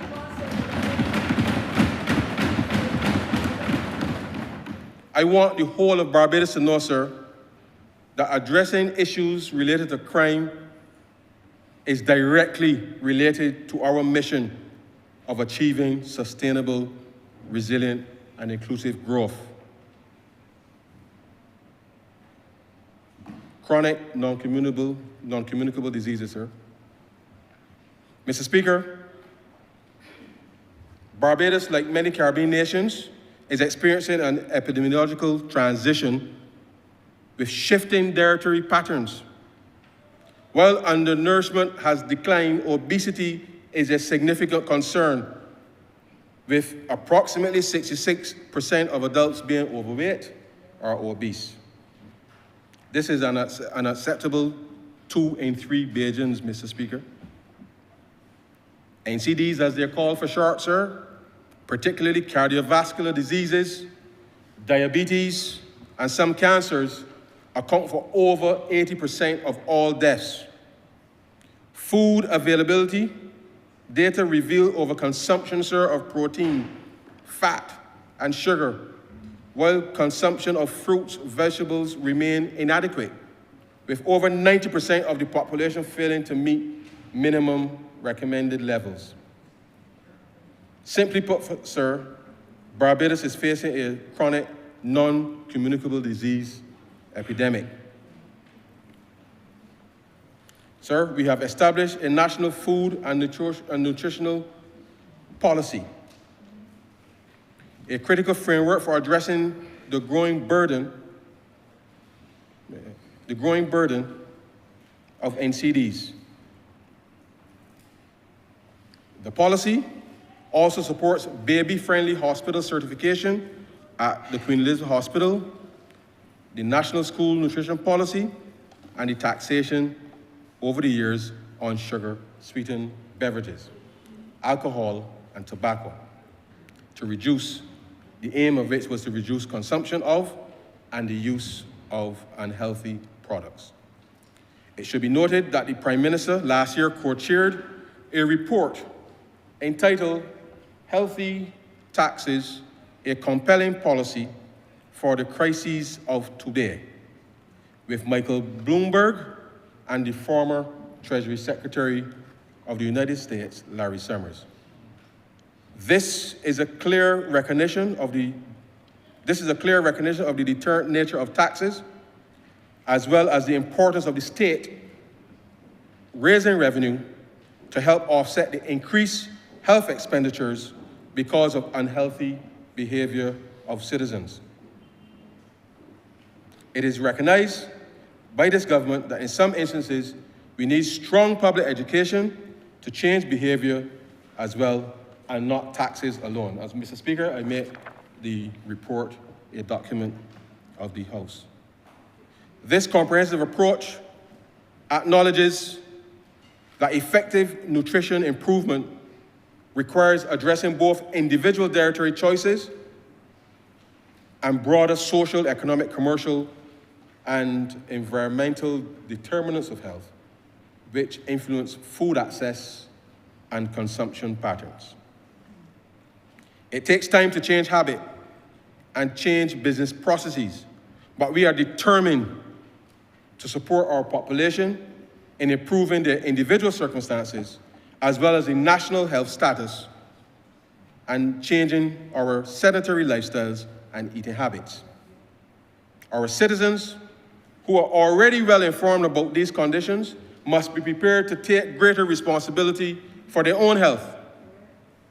For those who are not, we must increase the level of public education and show them how, from recipes to exercises, how they can step up to the plate to live longer and live better. To increase and improve public health education, particularly in reference to chronic non-communicable diseases, sir, the government will spend $1 million per year in public education for the next 2 years of intense activities in the first instance.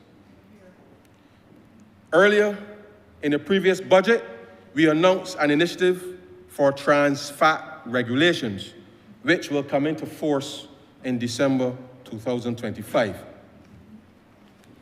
We appeal to hotels, restaurants, and cook shops, sir, to remove salt shakers from tables and counters so that people do not immediately go for them, as many do, before even tasting the food, sir. Mr. Speaker, we know that this battle will not be an easy one, especially when it comes to salt, sir. It will take some time.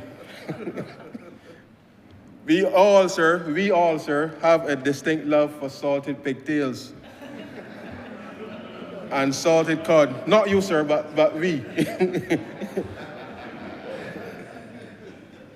And as we will say, sir, as my grandmother said, good old Bajan salt fish. We need to encourage our people, sir, to recognize that all things in moderation can be sustained. Now, the government does not propose to place taxes on basic food items in the middle of a cost of living challenge, but we remind households that how we prepare the food will be critical. Some of these dishes can be prepared with reduced salt content. It might mean boiling out the salt, sir, a little more, It might mean a little more gas, sir, but when it comes to the pigtails, you can substitute with the unsalted pigtails. Don't shoot the messenger. Sir, we will, however,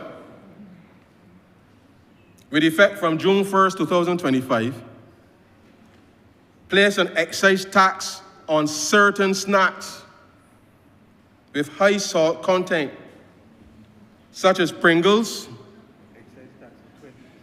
Yeah, of 20%. Excise tax of 20% on Pringles, Lay's, sir, salted nuts, corn curls, sir, hot balls, sir, cheesies, salted popcorn, sir, tortilla chips, salted pretzels, and salted crackers, sir. No, sir. In 2 years, we will be revisiting both the high sugar and high salt content items because this government is committed, sir, committed to stem the tide as it relates to the incidence of chronic non-communicable diseases. I ask Bajans, let us work together to change our habits. And as I said, live longer and live better.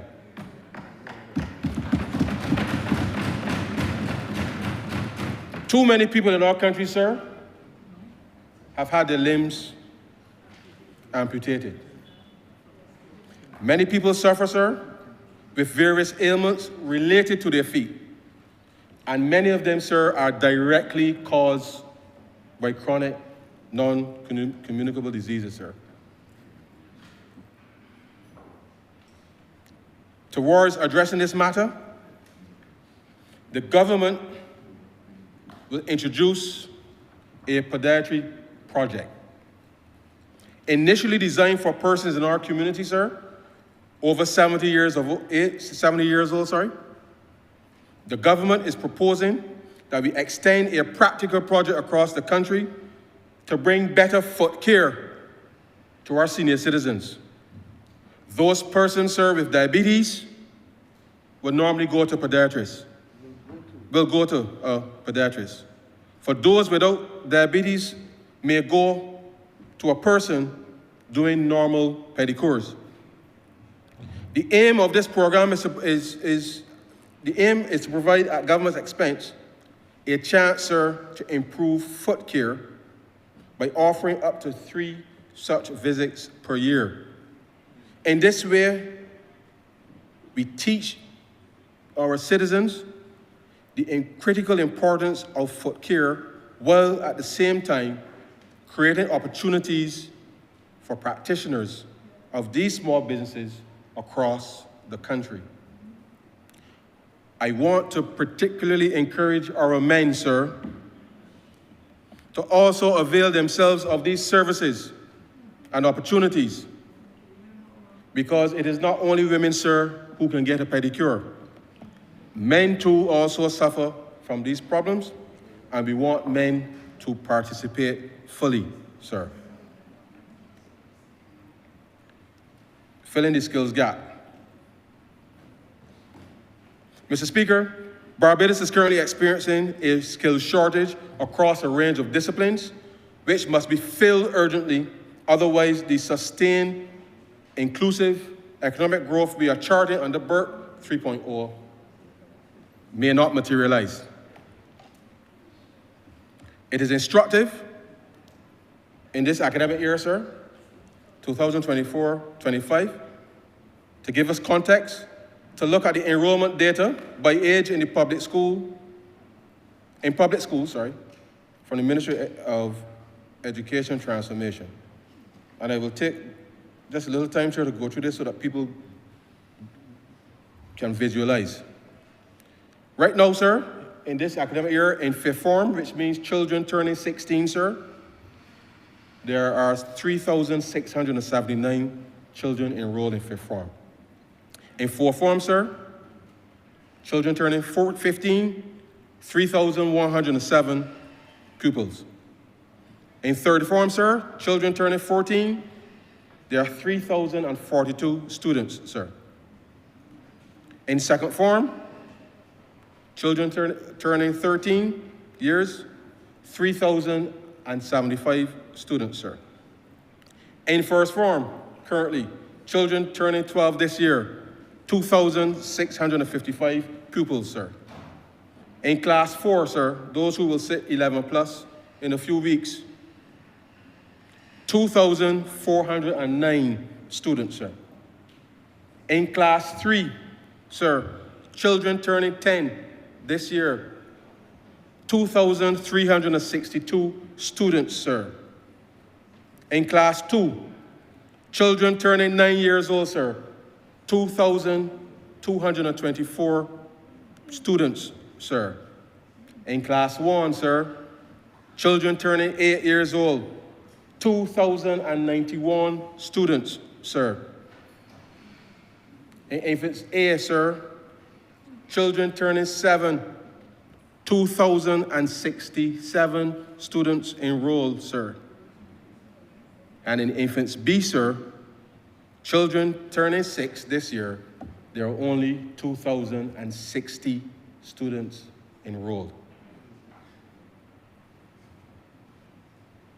In 10 years, sir, as you can see, the difference between the number of children turning 16 years old, 3,679, versus those turning 6 years old, sir, 2,060, sir, has seen a nearly 50% drop in students in school. It is 44% to be precise, but for all intents and purposes, sir, it is half. When we talk about Barbados having a shortage of skills, sir, it is not just in relation to the quality, but it literally comes down, sir, to the number of people that are actually available to meet the demand for the supply of goods and services for the future. Mr. Speaker, this threatens our economic competitiveness, social stability, sir, as well as our way of life. The reality, sir, is that this country must urgently modernize its workforce in order to secure the future. The government, sir, in that vein, will embark on a national program focused on equipping Barbadians with future-ready skills today, particularly in AI, process automation, data analytics, and emerging digital technologies. These are the jobs of the now, sir. This will require dynamic cross-sector programming in both public and the private sector. However, sir, Mr. Speaker, domestic upskilling alone will not be enough to meet Barbados' urgent labor demands. The time has come for us to carefully design and implement a proactive talent attraction and retention strategy. Mr. Speaker, let me be absolutely clear. This government's policy is not, nor ever will be, in the business of selling passports. However, programs like fast-track work and residency programs for highly skilled professionals in science and technology, global talent visas and incentives to position Barbados as a hub for remote work and hybrid knowledge workers, and of course, diaspora engagement and return programs to reconnect with skilled Barbadians abroad and encourage their return are all ideas we will consider. We already have credibility, sir, and experience in this space with the very successful Digital Welcome Stamp program. Mr. Speaker, digital transformation. What we need now is a whole-of-country approach. Government alongside the private sector and labor to fully position our country as a resilient, high-performing economy in a digital age. The time to act is now. Mr. Speaker, the government is embarking on a transformational plan to upgrade the nation's digital infrastructure Starting in the upcoming financial year, this comprehensive strategy focuses on 3 pivotal initiatives. 1, deployment of 5G communications technology in partnership with the telecoms private sector. We believe this enhanced connectivity will drive innovation, support emerging technologies, and improve the quality of digital services for citizens and businesses alike. 2, establish a Tier 3 data center with local and global partners. The process of conversation with leading data center specialists to design, construct, and operate the facility incorporating advanced technologies and sustainable practices has already started. This will serve as a critical hub for data storage, processing, global digital services, and disaster recovery, supporting both public and private sector digital initiatives. 3, creation of a cybersecurity operations center, establish a central facility dedicated to monitoring, detecting, and responding to cyber threats, thereby strengthening the national cybersecurity posture. The Security Operations Center will enhance Barbados' ability to protect its digital infrastructure, safeguard data privacy, and respond effectively to cyber incidents. Mr. Speaker, this isn't an easy thing to say, but the reality is that we live in a world where bad actors want to take advantage of weakness. We are always vulnerable to security breaches. Every country and its citizens suffer hacks and breaches. This is an unfortunate part of the modern world in which we live. As a result, sir, we need to significantly enhance the digital IQ of the government and of all of our people through the development and enforcement of robust policies and regulations that mandate cybersecurity best practices across the sectors, include enhanced data protection policies, cybercrime legislation, collaboration with global intelligence agencies, all while holding much higher standards for critical infrastructure protection. Mr. Speaker, we will work together to create a resilient society capable of mitigating digital threats and building a flourishing digital economy. At this time, sir, I wish to remind the country to indicate that we will extend, sir, the digital credit introduced last year for all businesses to prioritize the digital upgrade of their systems, and that extension is till the end of the next financial year, sir, May 31st, 2026. March 31st, 2026. Industrial growth 4.0, sir. Mr. Speaker, Barbados has embarked on a bold Industry 4.0 strategic plan to transform from an import-dependent manufacturing landscape to a dynamic export-oriented economy. This transformation focuses on producing world-class, high-value products and services for global markets, with a particular emphasis on life sciences and digital services. Central to this strategy is the integration of advanced scientific and technological research, necessitating the infusion of new capital, skills, knowledge, and technologies. We will establish as a global hub of hubs from which world-class businesses in sustainable energy, biotech, design, smart manufacturing can operate and export from. A pivotal component of this initiative is the development of the state-of-the-art industrial spaces, exemplified, sir, by the spaceship at Newton, which, in addition to being home of our national digitization program, it will house leading life science companies. Mr. Speaker, the Ministry of Industry, Innovation, Science and Technology has set big, bold targets for rapid and transformational growth of this sector. The embracing of standards of excellence across all sectors of the economy and society will be critical. Education, sir, as a catalyst for transformation. As a result, sir, the future of education in Barbados must urgently adapt to the rapidly evolving global labor market, where technological advancements, automation, and increasing demand for specialist skills are reshaping industries. The government, through the Ministry of Education Transformation and the Ministry of Training and Tertiary Education, will do the heavy lifting to prepare our children, our young adults, for building their future. The process of educational transformation is well underway, and what remains simply now is for the country to be advised on the appropriate mechanism for transfer from primary to secondary.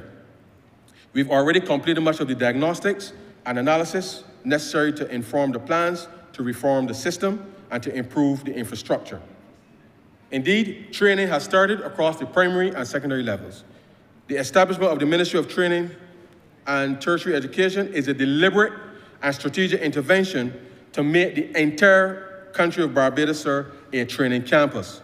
It is imperative that we give focus on giving as many of our citizens the skills necessary for them to earn a good living while capable of being readily retrainable at any stage of their lives in this rapidly evolving world. This is more important to our people than winning a lotto ticket, sir. We are simply trying to ensure that education and training will be as important and relevant to empowering this generation and future generations of children as it has been in our past. Recognizing that the necessary skills, hard and soft, will change over the coming decades. There are some exciting initiatives such as the creation of the Barbados Climate School for 4th to 6th formers and its beach campus, Oceana, which is already near completion on Bay Street.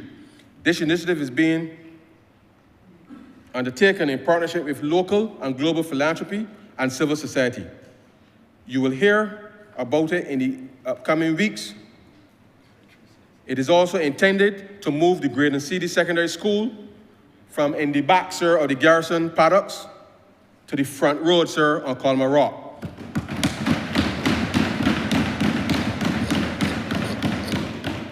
We will move the school, sir, to the previous Ursuline Convent site once renovations of that site, sir, is completed. The plans are already being reviewed by the ministry. Energy, sir. The government is committed to 100% net zero by 2035.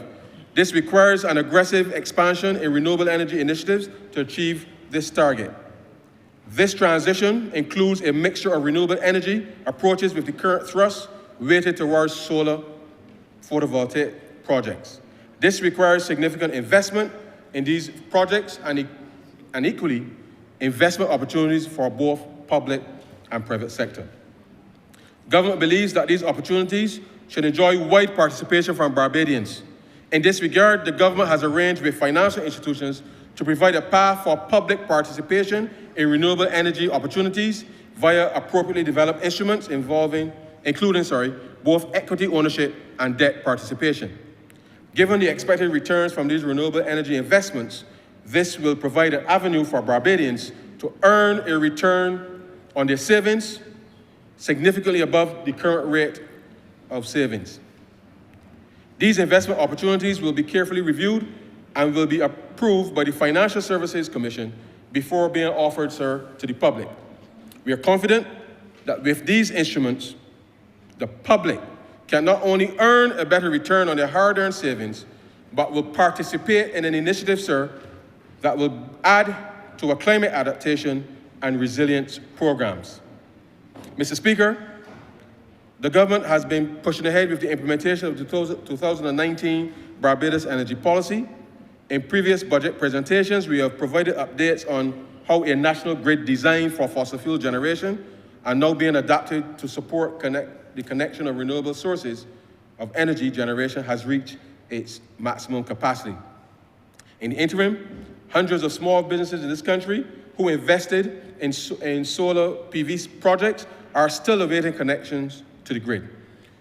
This country needs battery storage, and we are well advanced and about to launch Barbados' first battery energy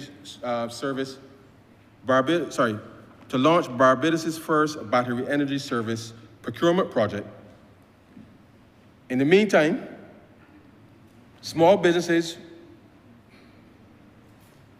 that went to financial institutions are in many cases, sir, facing the cost of servicing those loans.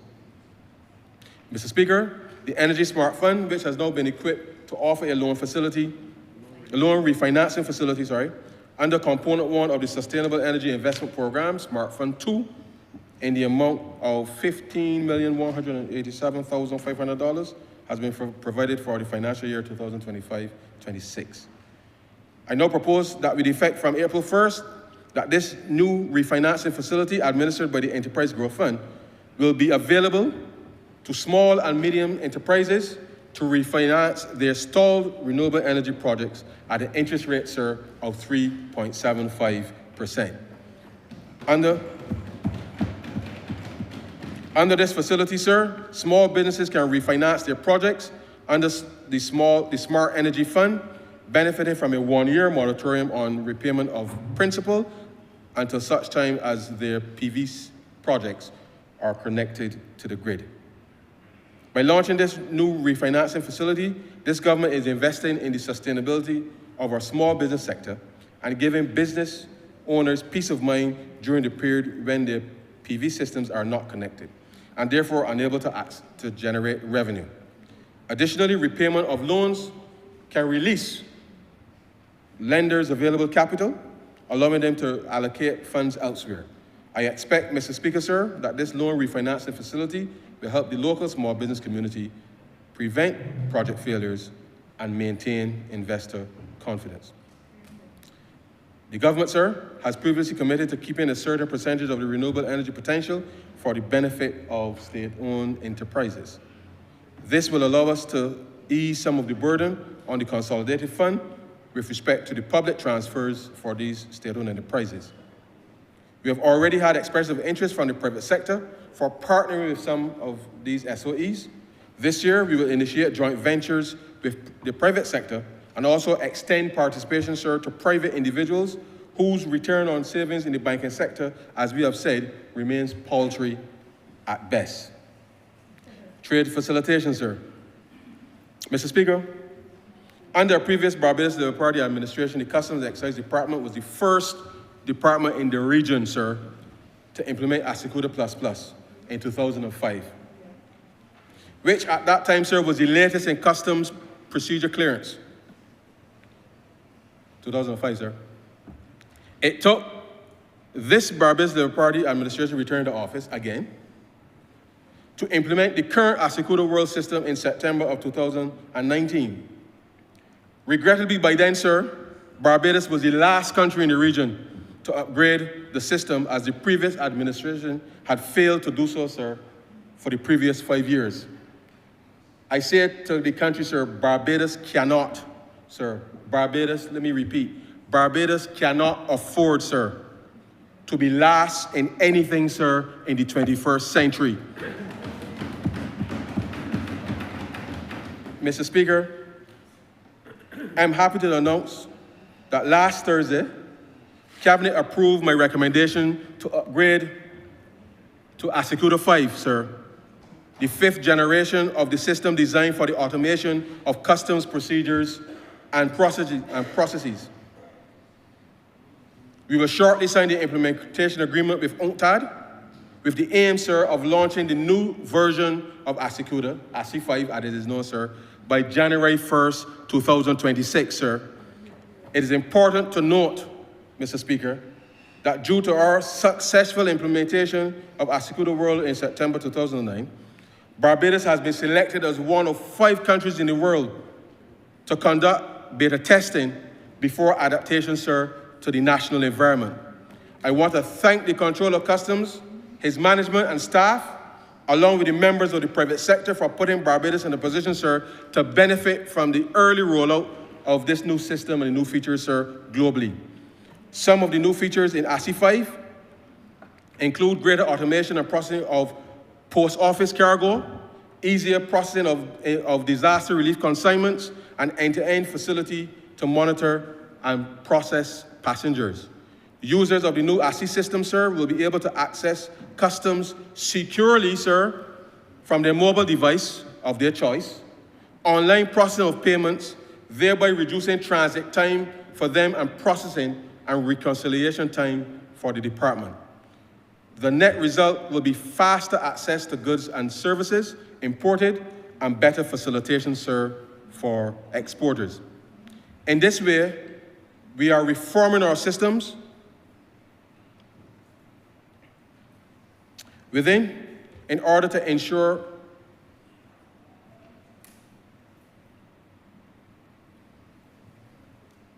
in addition, sir, sorry, my apologies. In addition, the Customs and Excise Department, sir, will work with the licensing authority,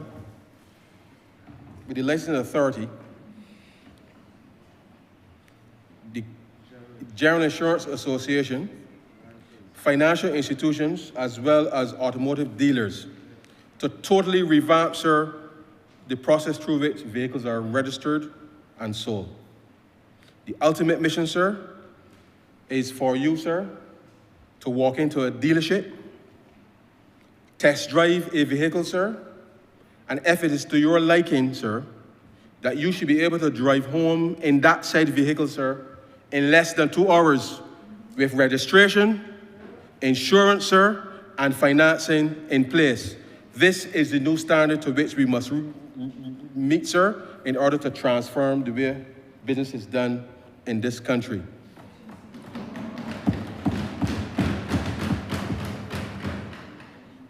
Mr. Speaker, the Barbados Manufacturers Association has raised a matter of competitiveness that the Ministry of Finance believes is imminently solvable and could lead to the lowering of production costs locally for manufacturers. We will work over the course of the next few months to create a framework that would allow manufacturers to effectively pool procurement of materials and to share, sir, the concession benefits in Asikuda. We believe in this global environment that this initiative, sir, will add tremendously to lowering the cost of production as well as to the price that consumers will ultimately pay for goods produced. Mr. Speaker, legislation to provide deposit insurance was introduced in 2006, with the Barbados Deposit Insurance Corporation commencing operations on June 8, 2007. The BDIC is an extension of the financial sector safety net, contributing to the maintenance of public confidence and in deposit-taking institutions within the financial system, and currently provides insurance coverage of up to Barbados $25,000 for depositors of commercial banks, as well as deposit-taking trusts and finance companies. It is the government's intention to broaden the coverage to now include, sir, credit unions. The business case has been developed with technical support from the United States Federal Deposit Insurance Corporation last year. That support has been suspended as we still are within the usual 90-day period, sir, when all foreign aid is usually reassessed when there's a change in administrations.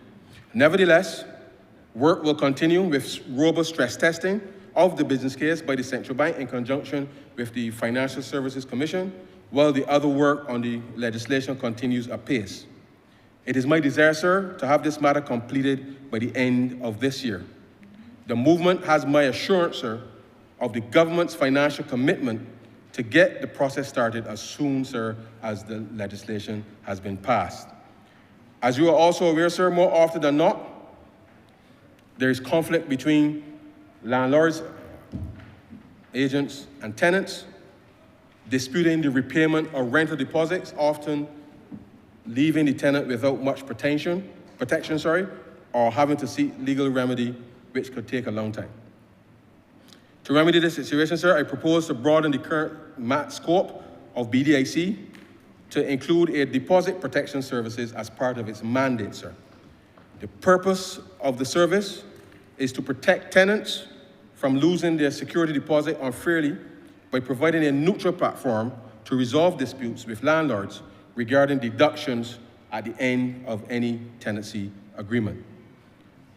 Credit union, sir. Currently, Section 34A(1)(b) of the Cooperatives Society Act, Cap 378A, restricts the credit union movement ability to invest in productive sectors. Given the increasing role of financial cooperatives in economic development, we propose an amendment to allow greater flexibility in investments that contribute to national priorities such as housing, renewable energy, and tourism development. I therefore propose to amend the legislation to allow credit unions to invest up to an aggregate of 25% of their assets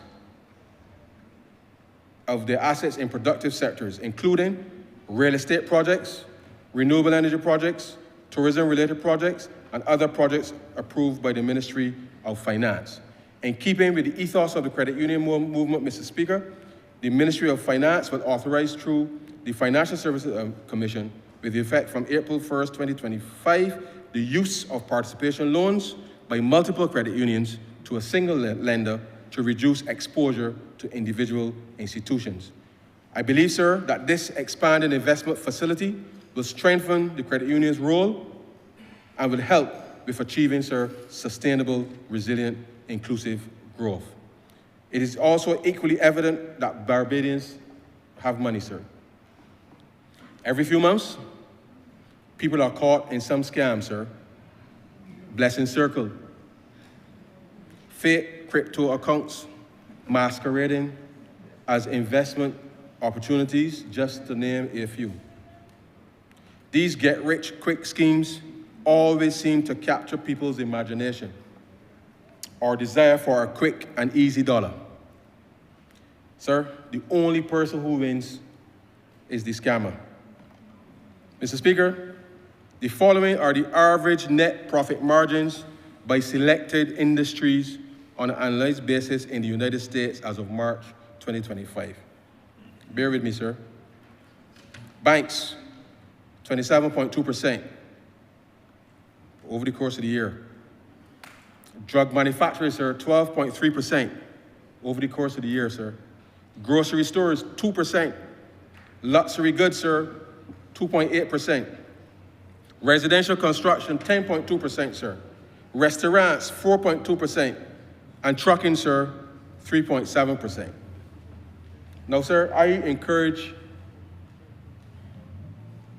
all of our citizens, sir, to invest in our government paper, which is still offering a good 4.5% over 5 years.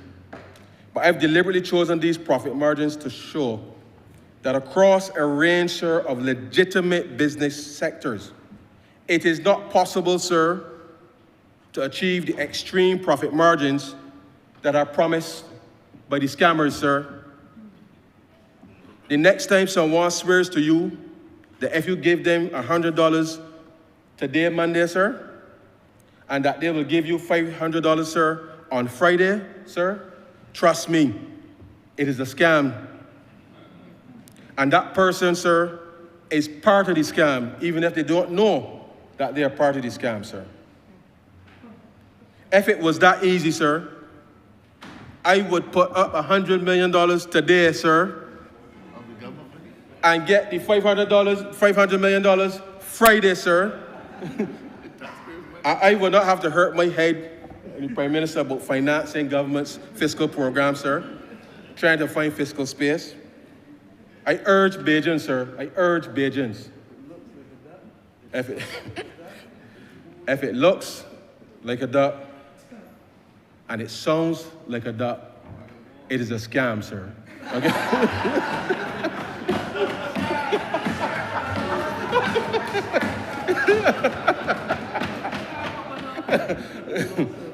No, I know. Oh, boy. Mr. Speaker, establishing a framework for real estate investment trusts. Mr. Speaker, one does not have to look too far to recognize that Barbados is currently going through a construction boom. From the average man or woman, sir, purchasing their first home or renovating for Airbnb to multi-million-dollar projects, all are contributing, sir, to driving economic growth in the country. Government itself has a number of projects that will require financing, as well as the private sector. And the ability to mobilize domestic financial resources is key to driving growth through a series of pooled investment vehicles that gives each of us a fair chance to get a decent rate of return. From the building out of new industrial estates, sir, to the refurbishment and new government headquarters at Bay Street, sir, to laboratory infrastructure, there is something for everyone, sir. Not to mention the private sector ventures that will also require financing. I therefore propose, sir, to enact legislation to create a framework for real estate investment trust in Barbados to facilitate pooled investment, sir, across a number of real estate projects in the country. The unit trust legislation, sir, that the Prime Minister announced 2 years ago, sir, will shortly before this chamber, which is another avenue for investment that we will bring for Barbadians. A modern payment system. Mr. Speaker, sir, a well-functioning national payment system that enables secure, cost-effective and rapid money transfers is the backbone of the future economy. As Barbados' economy continues to expand, reaching a nominal GDP of $14.3 billion at the end of 2024, the modernization of our payments ecosystem has become imperative. Recognizing this need, the Central Bank of Barbados, in collaboration with the World Bank, launched the Barbados Payment System Modernization Project in October 2024. This initiative aims to provide all Barbadians, whether individuals, businesses, or financial institutions, with access to real-time, secure, and interoperable settlement infrastructure integrated within the Central Bank's platform. Mr. Speaker, sir, this transformative project will significantly enhance business facilitation, particularly for small and micro enterprises, by ensuring the instantaneous receipt of payments, thereby reducing cash flow constraints. Likewise, private sector individuals will benefit from greater flexibility and innovation and innovative digital payment solutions, including, sir, QR code-based payments and proxy-based transfers, making transactions more convenient and efficient. For example, sir, a food vendor at Oystins will no longer have to hope, sir, that the ATM across the road by the gas station at the bottom of the hill, sir, does not run out of cash, because all the visitors and locals alike will be able to simply scan, sir, a QR code, and the payment will be instantly deposited to the vendor's account. Similarly, sir, a parent sending money to a child studying abroad will no longer need to worry about long processing times or high transfer fees. Funds will be transferred instantly and securely using the new system, sir. Mr. Speaker, for a Barbadian traveling abroad who loses their debit card, the ability of family or friends to send emergency funds instantly via a mobile wallet could be a lifesaver, sir. Likewise, a taxi or ZR driver collecting fares or other cash businesses which start using digital payments will no longer need to carry or have large sums of cash, thereby reducing, sir, the risk of being robbed while ensuring they receive payments immediately after every trip, sir, or transaction. Similarly, gas stations and shopkeepers can feel safer, sir, that their hard work and investments will be more secure. Small businesses across the spectrum will no longer have to worry about complicated cash management systems and the necessary reconciliation that takes too much time. Mr. Speaker, a key pillar of the Barbados Payment System Modernization Project is financial literacy.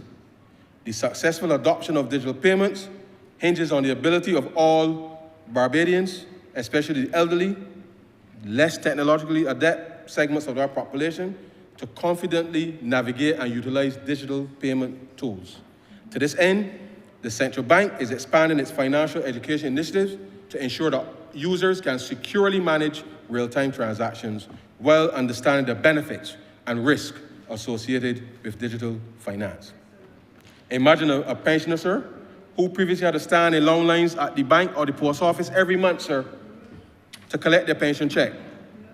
With digital payments, sir, their funds can be deposited directly into their account and accessed instantaneously with the help of their grandchildren, sir, or a loved one from the phone, the ATM, making the processor even more convenient and safer. By March 2026, Barbados will have transitioned to a more inclusive, efficient, and competitive digital payments ecosystem. This modernized infrastructure will not only streamline domestic financial transactions,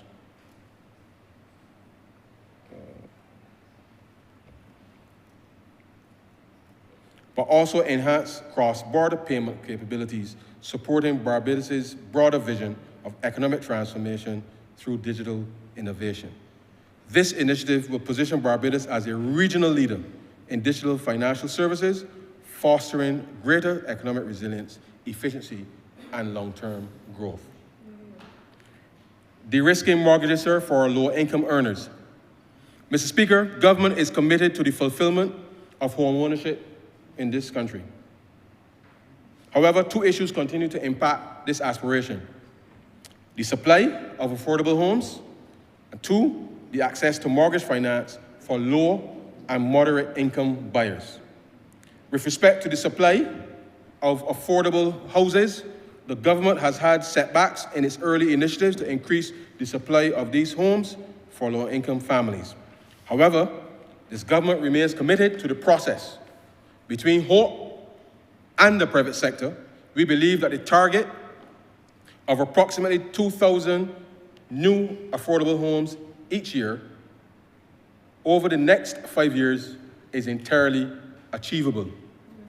Moving from an artisanal approach to an industrial approach means creating a new ecosystem and training persons to upskill. This has taken more time than we would have liked, but we are seeing progress, Mr. Speaker. There are a few challenges that we will confront in this budget. Mortgage financing for low-income earners, particularly those with irregular earning patterns, continues to be a challenge. We are told that home buyers earning more than $2,000 per month can generally access mortgage financing, provided their debt-to-income ratios are within acceptable range. There's still a gap for persons whose income is below $2,000 per month, including those with irregular income or itinerant work patterns. We recognize that recent changes in capital standards and international financial reporting standards have added a layer of conservatism to the lending process. Work is ongoing with the banks, cooperative credit unions, insurance companies, and other lending institutions to find a path, sir, towards a more accommodative underwriting process that would allow earners below a specified income threshold to qualify for home ownership. We will be working with these qualified lenders to introduce appropriate mechanisms to protect the institutions from the perceived increased risk. These will include expanding the Mortgage Indemnity Insurance Act to include all qualified lenders. At least one bank is currently enjoying the benefits of these protections, and it is our plan to encourage the other banks to do likewise. This program will mitigate the impact on the lenders associated with lending to this lower earning category of home buyers. Mr. Speaker, I take this opportunity to remind all financial institutions already offering residential mortgages that the Mortgage Insurance Act provides for their participation to lend up to 100% with the appropriate insurance coverage. This provision, sir, is currently optional, as each individual institution has to apply for the minister's approval. Mr. Speaker, based on all currently available data, I am satisfied with the current Financial System Stability Assessment Report, jointly monitored by the Central Bank of Barbados and the Financial Services Commission. I therefore propose, sir, to amend the legislation to pre-approve all existing lenders supervised by the Central Bank of Barbados or the Financial Services Commission to participate, sir, under the Mortgage Insurance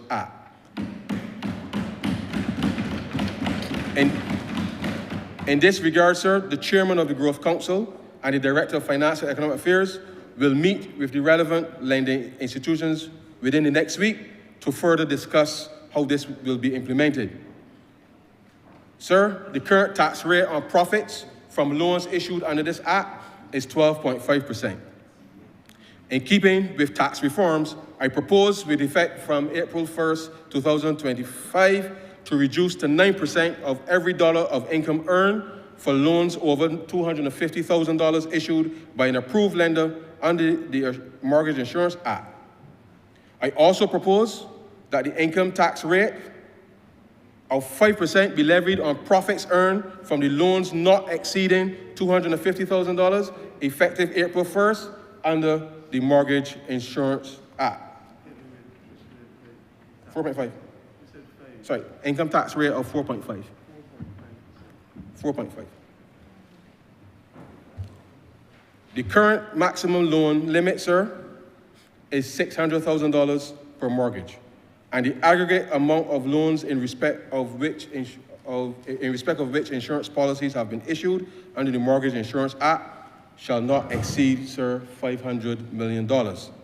Given the government's objective of unlocking private sector investment and the building of a minimum of 2,000 houses per year, I propose that with effect from April 1st, 2025, to increase the aggregate loans by $1.5 billion for loans issued under the Mortgage Insurance Act, with $1 billion reserved specifically, sir, for loans not exceeding $250,000.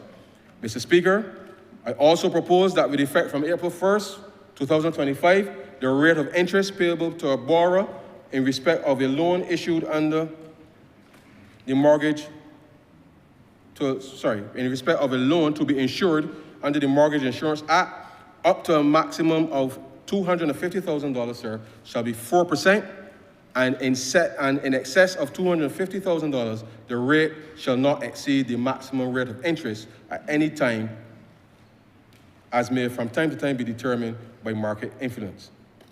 Mr. Speaker, as part of our commitment to ensure that intergenerational wealth can be passed successfully, I want to address a matter that has bedeviled many families in this country.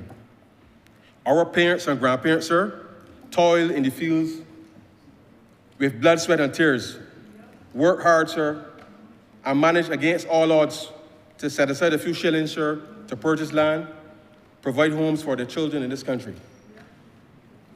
It is the finest example, sir, of resilience, and I applaud them for that. Regrettably, whilst doing all of that, many of them could not decide, sir, which child to bequeath the properties to. And as a result, sir, there are a number of family plots across the country that aren't being fully utilized for one reason or another, sir. Whilst the government cannot solve problems within families, we believe that we must provide the best possible framework to pay homage, sir, to the efforts of our forefathers. I therefore propose, sir, that with effect from April 1st, 2025, to exempt from property transfer tax on family plots not exceeding 1 acre, sir, transferred via a deed of gift to their children over the next 3 years.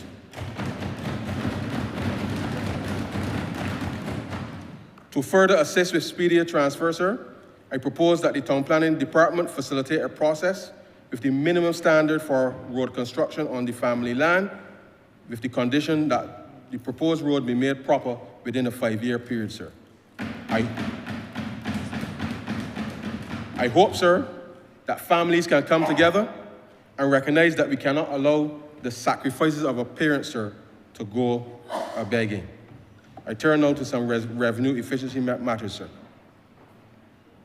Currently, Barbados is the only tourism destination that still requires a visitor permit, which creates a cost to both the government and the car rental companies, sir, along with the printing of booklets, still, which requires resources to be allocated to produce work permits to car rental companies on request. To make it easier for our visitors and these businesses, sir, reciprocal arrangements for international driver license will be put in place to remove the need for visitors to apply for permits. Car rental companies will provide the necessary information to the Barbados Revenue Authority to enable adequate monitoring of data. Mr. Speaker, I now propose that with effect from July 1st, 2025, to abolish the requirement for visitor permits in Barbados, sir. The cost of this to the government will be approximately $350,000 per year, but the saving in time to the visitor will be immeasurable. To replace this revenue, sir, I propose to introduce a daily car rental levy, of $10 per day on all rentals to be included in the daily car rental fee charged by car rental companies effective July 1st, 2025, sir. Companies and owners, sir, effective July 1st, 2025. Additionally, Mr. Speaker, GovTech will be tasked to work with the Barbados Revenue Authority, Treasury Department, Transport Authority, Barbados Licensing Authority, the Barbados Police Service, and the General Insurance Association of Barbados to implement a digital system utilizing QR code technology and the latest payment technologies in order to modernize this vexing process. I would like to state, sir, that we will have an amnesty for all persons who are currently renting cars without the appropriate license plates. You will have until June 30th, 2025 to come into the Transport Authority, sir, apply for the H plate, which will be accommodated. Failure to do so will mean that the person is liable, sir, to significantly higher fines. Persons should know, sir, that the tax rate for small businesses is only 5.5%, and therefore they should not avoid regularizing their affairs for fear of paying high taxes. Visitors, sir, will still need to present a valid driver's license to the registered car rental company. Based on current fleet numbers, sir, this measure is expected to yield a minimum, sir, of $4 million per year. I propose, sir, Mr. Speaker, that with effect from July 1st, 2025, that up to 50% of the car rental levy be allocated, sir, to the Barbados Oceans and Coastal Authority, sir, for its operations. I will now address, sir, some administrative humbugs with the Barbados Revenue Authority and the National Insurance and Social Service, the National Insurance and Social Security. Yeah, I can do this.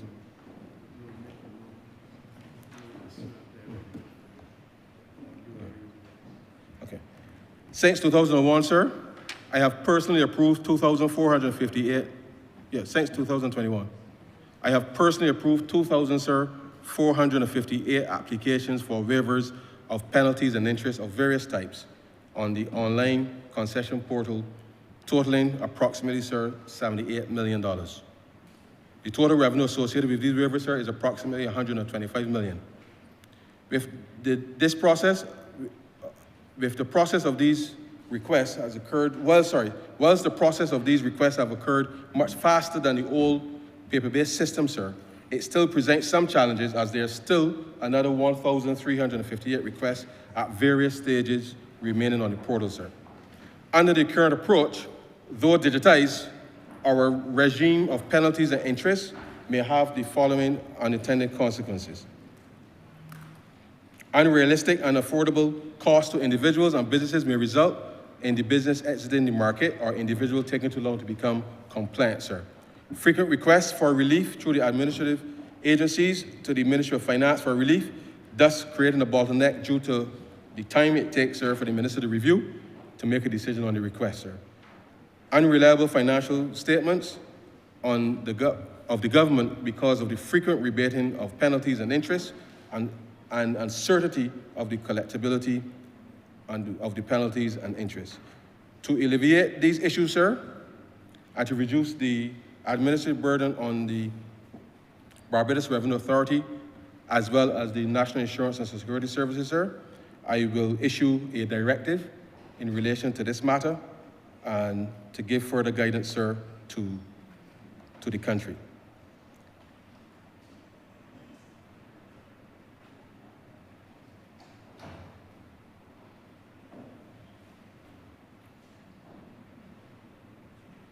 Mr. Speaker, I know you have been listening very carefully.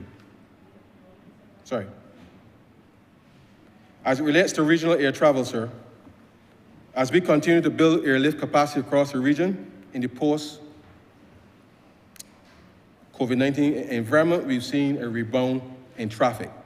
However, not to the levels that we were accustomed in pre-pandemic. I therefore propose, sir, to reduce the air traffic and tourism development fee for regional passengers from US $35 to US $20 from July 1st, 2025 to June 30th, 2026, as part of a strategy to enhance Barbados' appeal as a travel destination for our Caribbean neighbors, particularly with the upcoming Cropover Festival, Carry Festa, and the ongoing regathering celebrations. This measure will cost the Treasury, Mr. Speaker, approximately $2.8 million. Mr. Speaker, I know that you have been listening very carefully thus far, and are no doubt pleased with the initiatives that benefit the small business sector in a tremendous way, if they choose to participate. When we speak about sustainable, resilient, inclusive growth, we mean that, sir. The government, through these initiatives, has shown the commitment to the growth of the small business sector with the availability of a reduced tax rate of 5.5%, recognizing that small businesses are on a strong growth trajectory. In spite of the Small Business Development Act Cap 318C not being amended or repealed altogether, most businesses in Barbados,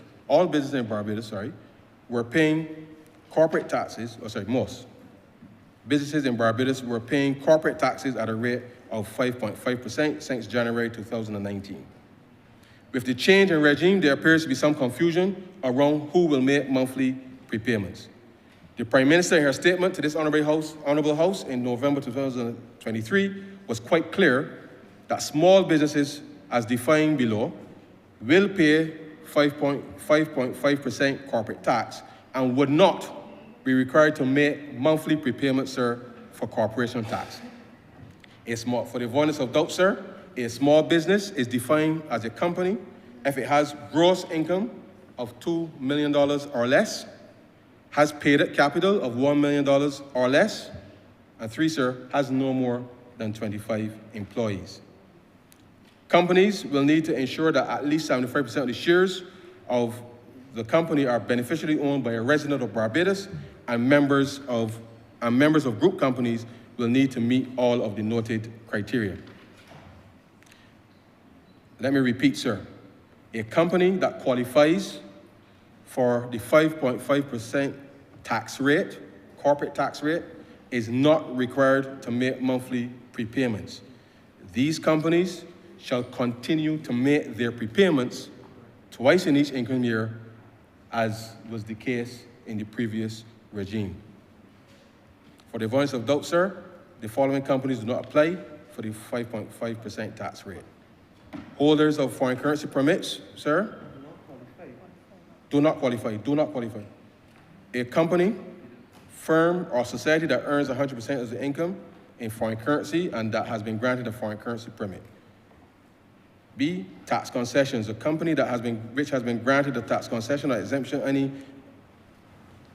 under any other enactment including a company operating under the Tourism Development Act, Cap 341. This excludes a company which is an approved small business under the Small Business Development Act, Cap 318. C, holding companies. A company whose primary purpose is holding shares in other companies or holding real estate. Mr. Speaker, the Income Tax Act, Cap 73, will be amended to reflect the criteria. Mr. Speaker, as you know, we have been encouraging Bajan restaurants and cook shops to upgrade their kitchen equipment across the island. We are in the business of hospitality, and it is therefore important that all offering food to persons visiting and visitors alike can do so in a most efficient way. Let us remember that we are trying to transition the Food and Rum Festival to a national platform rather than just simply be an exercise that includes a few top local chefs and a few visiting chefs. Accordingly, Mr. Speaker, I propose with effect from April 1st, 2025, to remove all duties and VAT on commercial kitchen equipment, beginning with tariff headings 7321, 8418 for restaurants and cook shops until March 31st, 2007. 27. March 31st, 2027.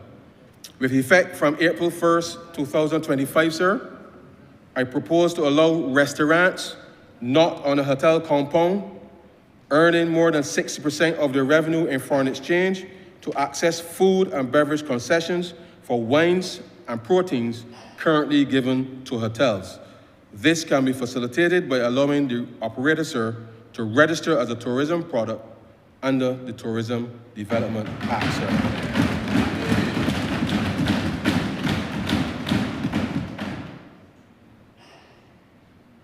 Digital stamp duty, sir. Mr. Speaker, this next matter was raised with me by the General Insurance Association of Barbados, but it makes a significant impact across corporate Barbados and a number of government agencies. The association expressed a desire, sir, to move away from having to use physical stamps in order to issue receipts for insurance policies. The Ministry of Finance through the Treasury Department, sir, will therefore embark on a modernization exercise to bring the stamp duty administration process into the 21st century by digitizing the stamp duty process. The Treasury will work with stakeholders, including the Post Officer, Land Registry, the Supreme Court Registry, the Barbados Revenue Authority, Business Barbados, and the private sector, sir, in order to have a solution in place, sir, by January 1st, 2026. No more worries, sir, about running out of stamps, and the ability to purchase any quantum digitally will transform, sir, the business environment in Barbados. I turn, sir, to improving the well-being of Bajans. Over the past 3 years, sir, the government of Barbados has introduced several measures in an attempt to curtail the cost of living for citizens in response to significant rises in costs globally. Here's a summary of the key initiatives from 2022, sir, up until now. We've extended, sir, the school feeding program. Recognizing the financial strain on families during school breaks, the government extended school feeding programs into the summer holidays, ensuring children continue to receive nutritious lunches without additional costs, sir, to parents. Mr. Speaker, this program will continue this summer. We've capped shipping rates. We capped shipping rates, sir. The Ministry of Finance capped the freight costs at 2019 levels for the purpose of calculating customs duties for the period from March 2022 until March 2024. Whilst freight rates have subsided, this measure can be activated if freight rates again exceed 2019 levels, and therefore, sir, this will remain in place, sir, until March 31st, 2027. We've zero-rated, sir, essential items. The Prime Minister proposed that effective the 1st of April 2022, all sanitary towels and tampons, baby and adult diapers, sir, antiperspirant, vitamins, and multi-minerals will be zero-rated, sir, and that remains in place as well, sir.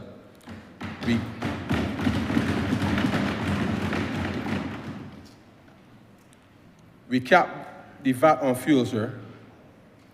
The value-added tax on gasoline and diesel, sir, was capped at 47 cents and 37 cents per litre, respectively, for 6 months starting March 16, sir, 2022 until present, which it was subsequently extended.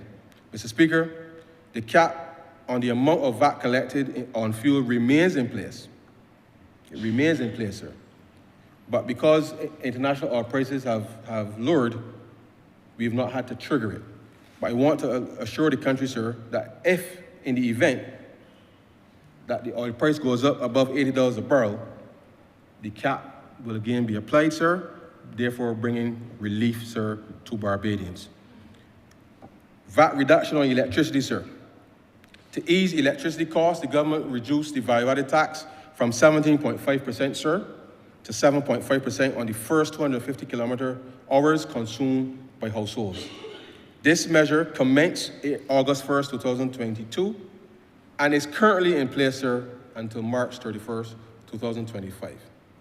By which time, sir, total relief to residential consumers will be approximately $32 million or $1 million per month.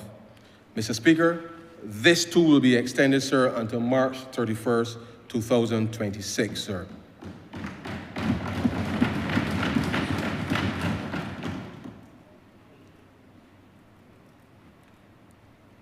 The Price Compact Initiative, sir. In July 2022, the government collaborated with the private sector and the labor unions to implement, sir, a prices compact, reducing prices from a low of 10% to as high as 25% on 45 essential items, including meat, dairy products, rice, fruits, and toiletries. This initiative, sir, has helped to provide immediate relief, sir, to consumers facing higher prices. And more than half of these prices, sir, are still below the July 2022 prices today. Mr. Speaker, in addition to the list of 45 items previously agreed on the compact, I propose to add the following items for which value-added tax will be removed effective April 1st, 2025.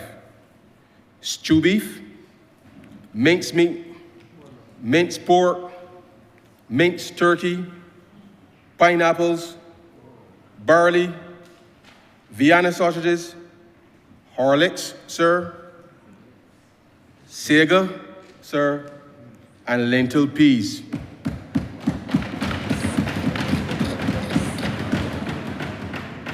In addition to the above items, sir, we will remove the import duties and VAT, sir, on pears, not avocados, sir, pears, arteniques, mandarins, grapefruits, and plums, sir.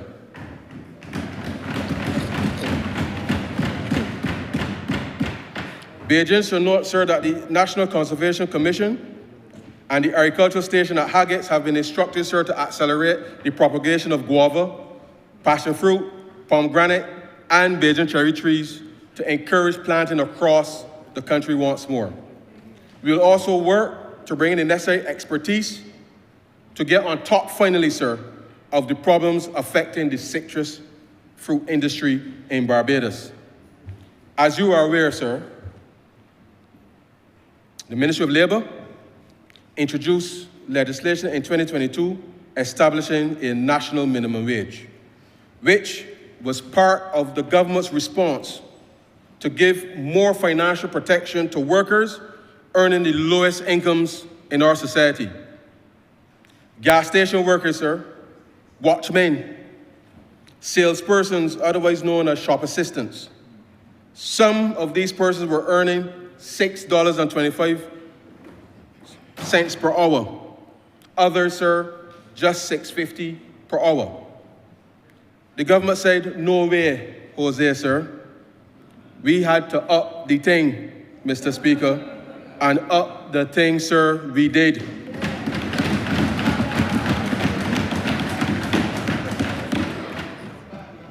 The Minimum Wage Board, sir, is currently conducting the first review as the current legislation requires.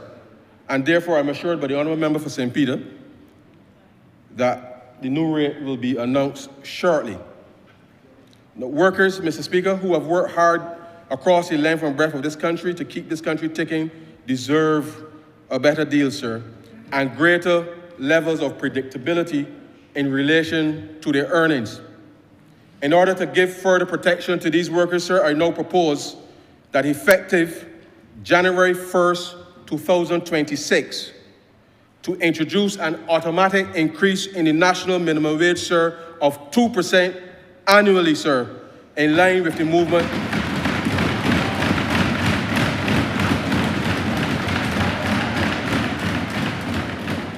Sir, this is in line with the movement in the maximum insurable earnings.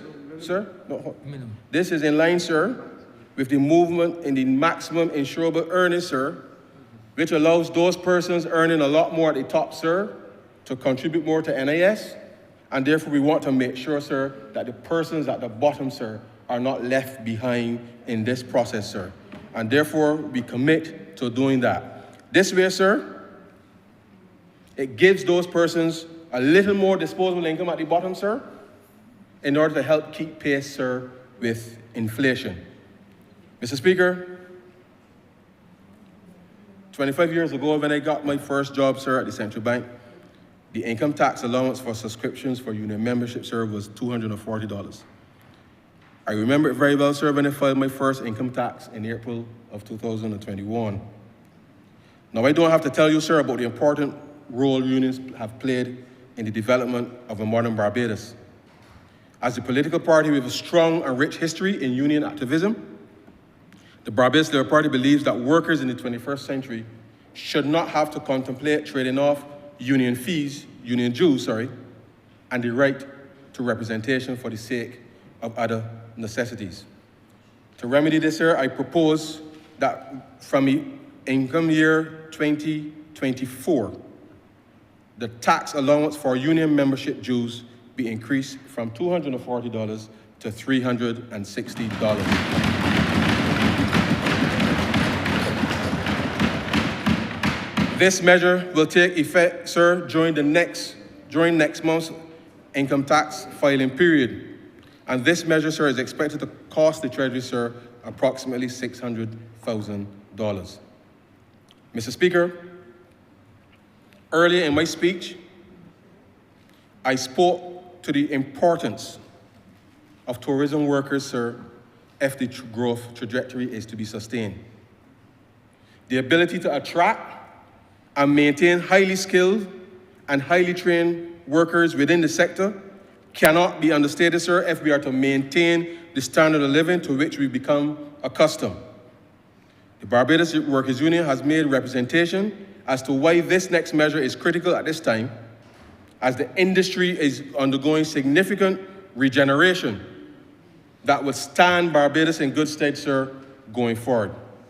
Therefore, with effect from April 1st, 2025, I propose that meal allowances paid to hotel and restaurant workers be free of income tax under the following conditions.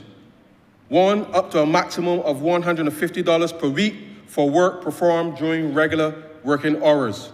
2, where meal allowances are received on a regular basis as part of the fulfillment of the employment contract and provided at the same rate to all employees. And 3, sir, where employees are required to consume meals at the worksite only. Mr. Speaker, this is important to ensure we attract the best people to the industry. Mr. Speaker, to support the broader reform efforts completed last year and recognizing that living on fixed incomes in today's environment, sir, presents some challenges as it relates to pensioners. In an effort, sir, to increase the investment income on registered retirement saving plans, as well as the income for our pension funds generally, I propose to exempt from withholding tax, sir, sums invested in government securities, and to increase the income tax threshold for pensioners, sir, from income year 2025 to $50,000, sir.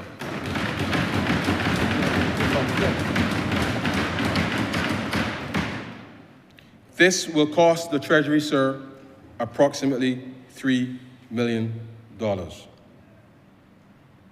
Speaker, my government is aware that the strengthening of family is important if our social fabric is to be maintained, and if some of the social challenges we face are to be addressed. We were deliberate, sir, in the decision to replace the statue of Lord Nelson in our National Hero Square with the monument to the family.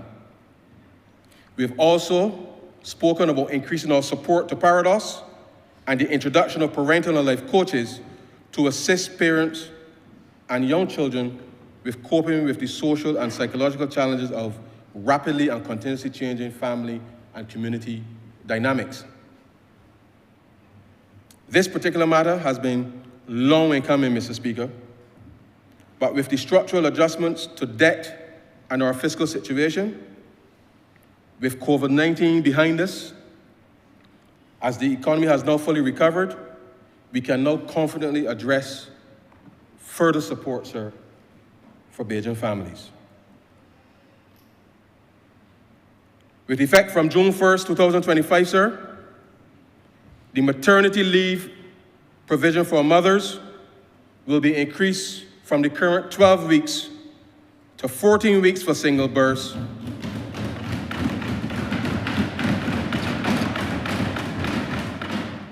and to 17 weeks for multiple births, sir.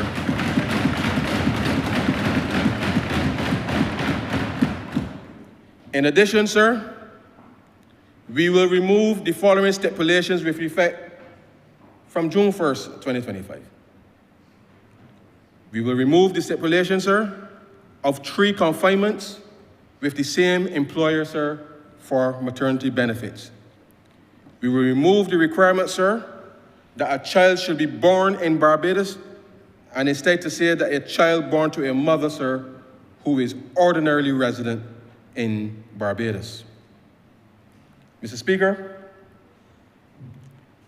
the Barbados Labour Party recognizes that a father's involvement in the nurture of children is also important and must be encouraged and facilitated. This early support is of immediate and long-term benefit both to the mother, sir, and the child, and ultimately, sir, to the community. Mr. Speaker, I now propose that with effect from June 1st, 2025, the introduction of statutory paternity leave for men of 3 weeks, sir.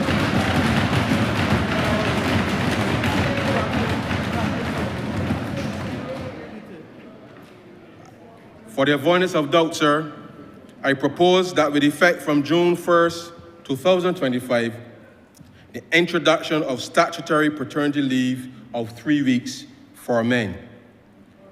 With this statutory provision, sir, and recognizing our modern society, we will also remove, with effect from June 1st, 2025, sir, the condition that both parents have to live together when the child is born, sir, in order to access these benefits, sir.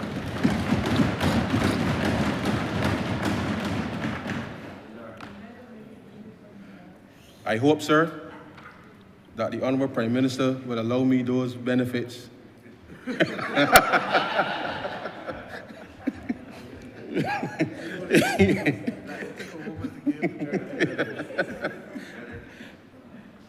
Over the years, sir, Mr. Speaker, we have seen a significant improvement in the delivery of healthcare services in Barbados, to the point where maternal mortality ratio is almost 0, sir. However, sir, there are those rare cases where a mother is not always available, sir, to attend to the needs of a newborn child. In these instances, sir, the primary caregiver might be the father, sir, or it might usually be a grandparent. In order to ensure, sir, that the newborn still receives the financial benefit as intended, sir,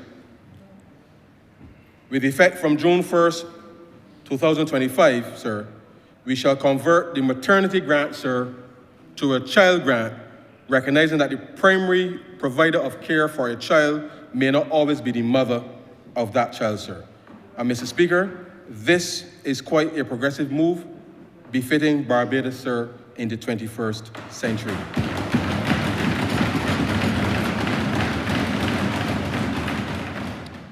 Mr. Speaker, the government has designed these measures with a clear understanding as to how Barbadian society works and our complex family structures, as well as the fundamental role of the family, sir, in the development of communities and the stability and progress of the nation. This is a government, sir, committed to the use of public policy tools at its disposal to facilitate people-centered, fair and inclusive social and economic development. Sharing the bounty. Mr. Speaker, this is our country.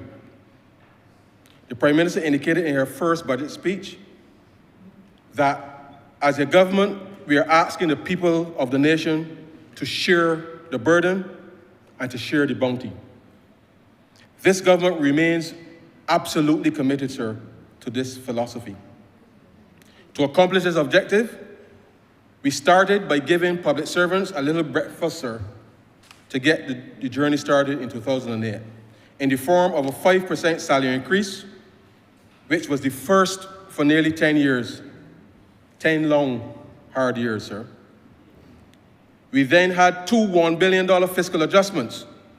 The first was the debt restructuring in 2018, which was part of the plan. The second adjustment was during COVID-19, which was not planned. In spite of that, sir, we came out of the pandemic and settled a new wage agreement with the public service and their unions for 2022-23 and 2023-24.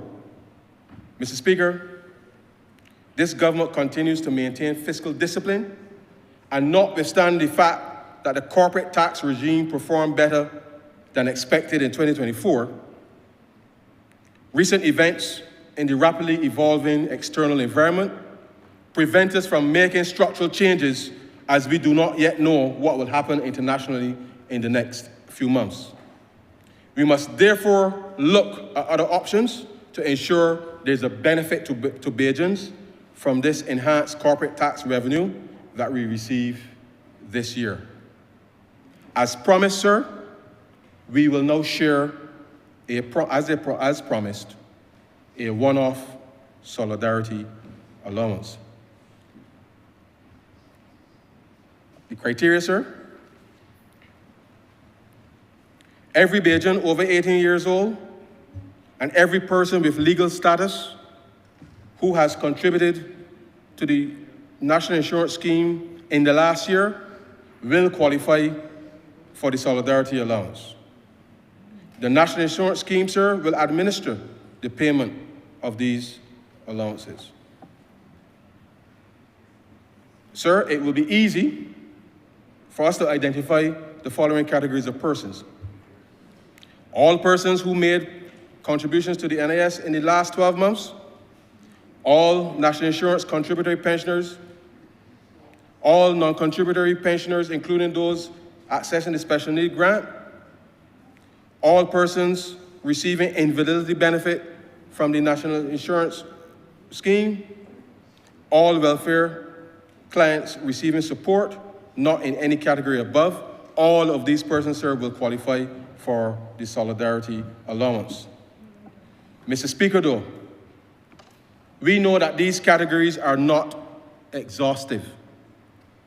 There are persons who are not on welfare and others who have not worked in the last 12 months and are not in any of the groups mentioned above. We will therefore be encouraging persons who do not fall immediately in any of the above categories to come forward to the designated points across the country that will be advertised, sir, and present themselves. You must bring your national ID card and some proof of address. A due diligence check will be made, and persons will thereafter receive their solidarity allowance.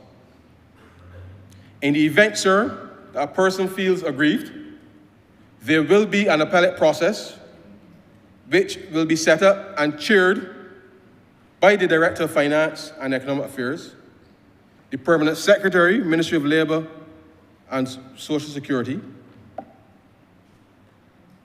and the Permanent Secretary in the Ministry of People Empowerment and Elder Affairs.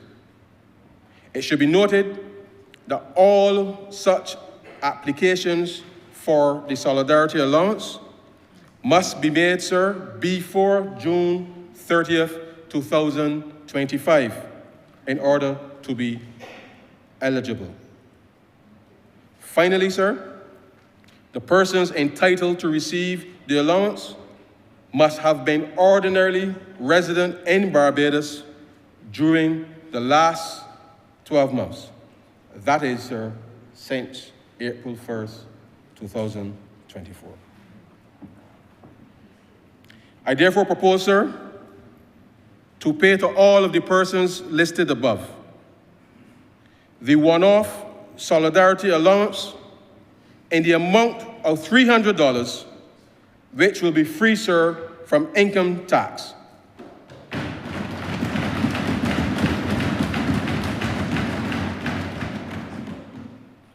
In short, sir, every Bajan over 18 years old and every person with legal status contributing to the National Insurance Scheme will be entitled to benefit from the Solidarity Allowance once they meet the requirements stated above. This, Mr. Speaker, is a government keeping faith with the people and honoring its commitment and word to share the burden and share the bounty.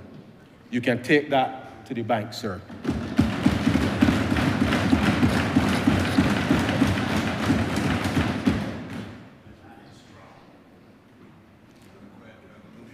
In addition, sir, we are committed to paying down our debt and keeping on the trajectory that we set out upon assumption of office, where our debt was completely unsustainable.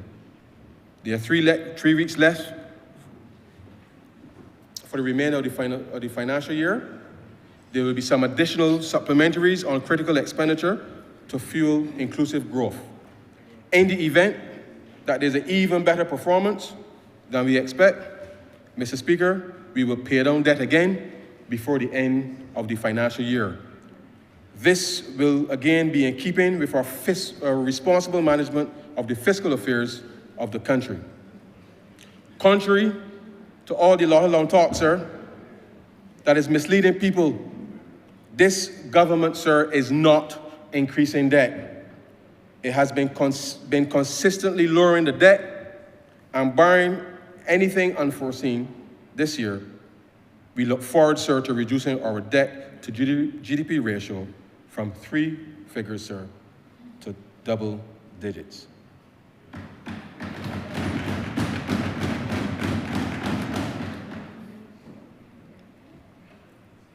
Supporting home beautification, sir, and community enhancement. Mr. Speaker, a well-managed home is not just a private asset, it is a public good. It enhances neighborhoods, fosters community pride, and contributes to a safer and more attractive living environment for all. Yet, for many low-income households, the cost of home improvements, particularly painting and exterior maintenance, remains a challenge. To address this, the government will establish a $5 million home improvement fund in this fiscal year, 2024-25, sourced from the projected fiscal surplus.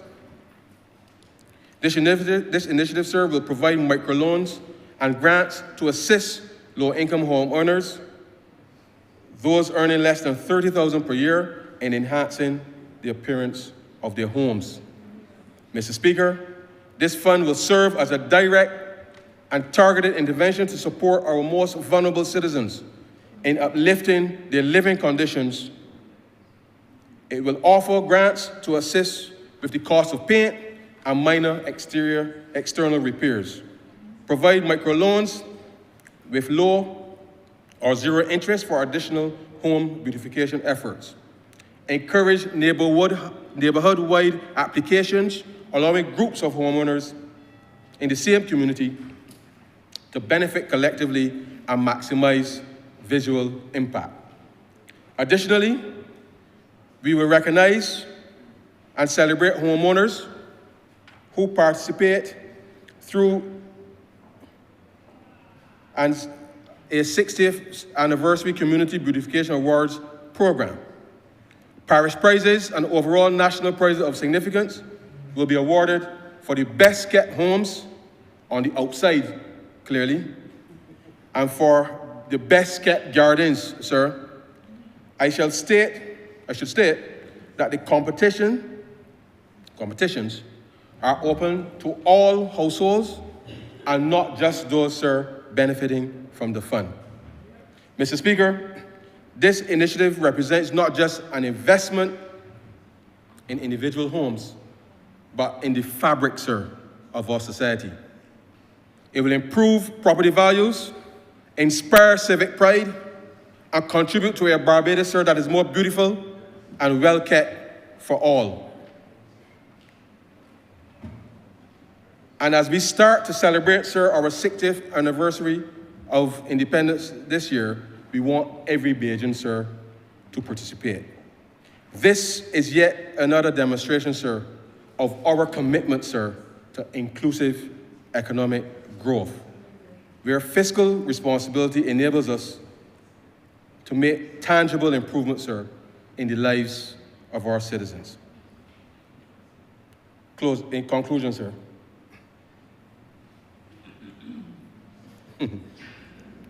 Mr. Speaker, these budgetary proposals and financial statement 2025 are a roadmap for sustained efforts to protect and empower our people, to build a stronger social fabric, to care for the vulnerable, to lift people out of poverty, and to strengthen our middle class, while constructing a strong, sustainable, resilient economy in which our labor force is innovative and productive. This roadmap continues government's objective of national and economic resilience predicated on digitization to deliver sustainable, resilient, inclusive growth.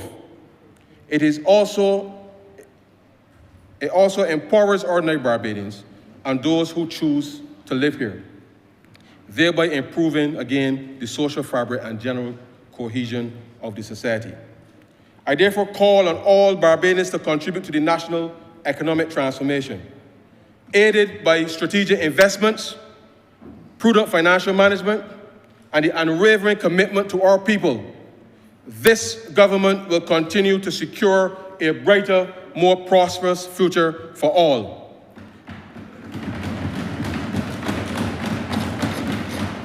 Mr. Speaker, Barbados must keep our heads whilst all about us, sir, are losing theirs. The rapidly evolving external environment over the last 49 days, sir, is a clear sign that the remaining 1,412 days, sir, will not be straightforward. The fuse has been intentionally lit with the express aim of disrupting lives no matter the consequence. We must therefore endeavor to continue to fight all our battles, sir, domestic and external as one.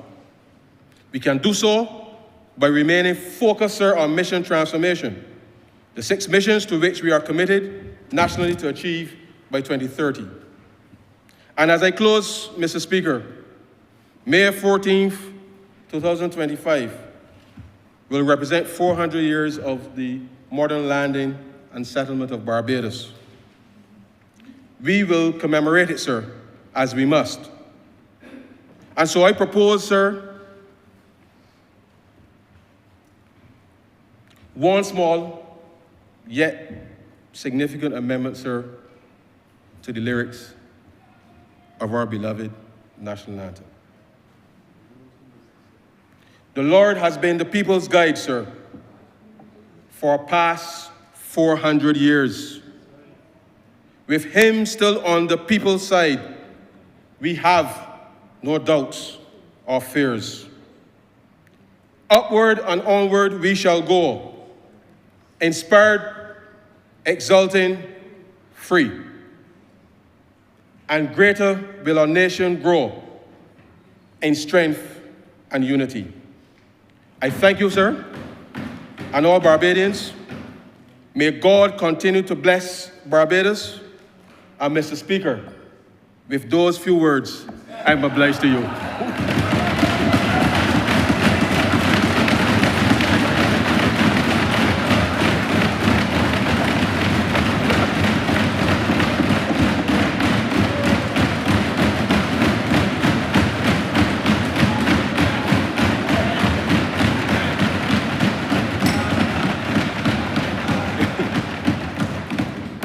Mr. Speaker, I beg to move that this Appropriation Bill 2025 be read a second time.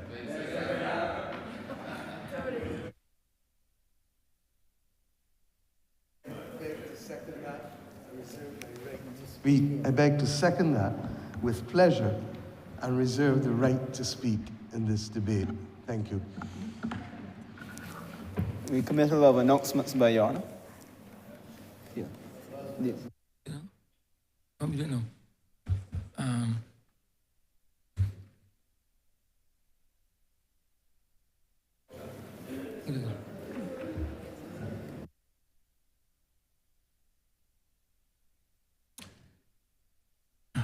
Last night I learned of the death of Mr. Ricky Marshall, the brother of the Honourable Member for St. Joseph, Mr. Dale Marshall, the Attorney General.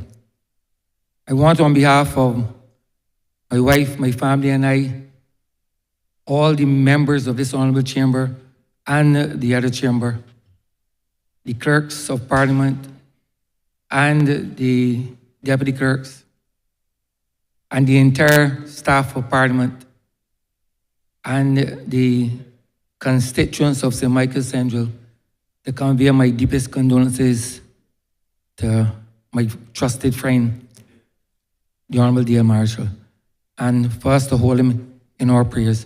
Could we stand for 1 minute silence, please?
Seated.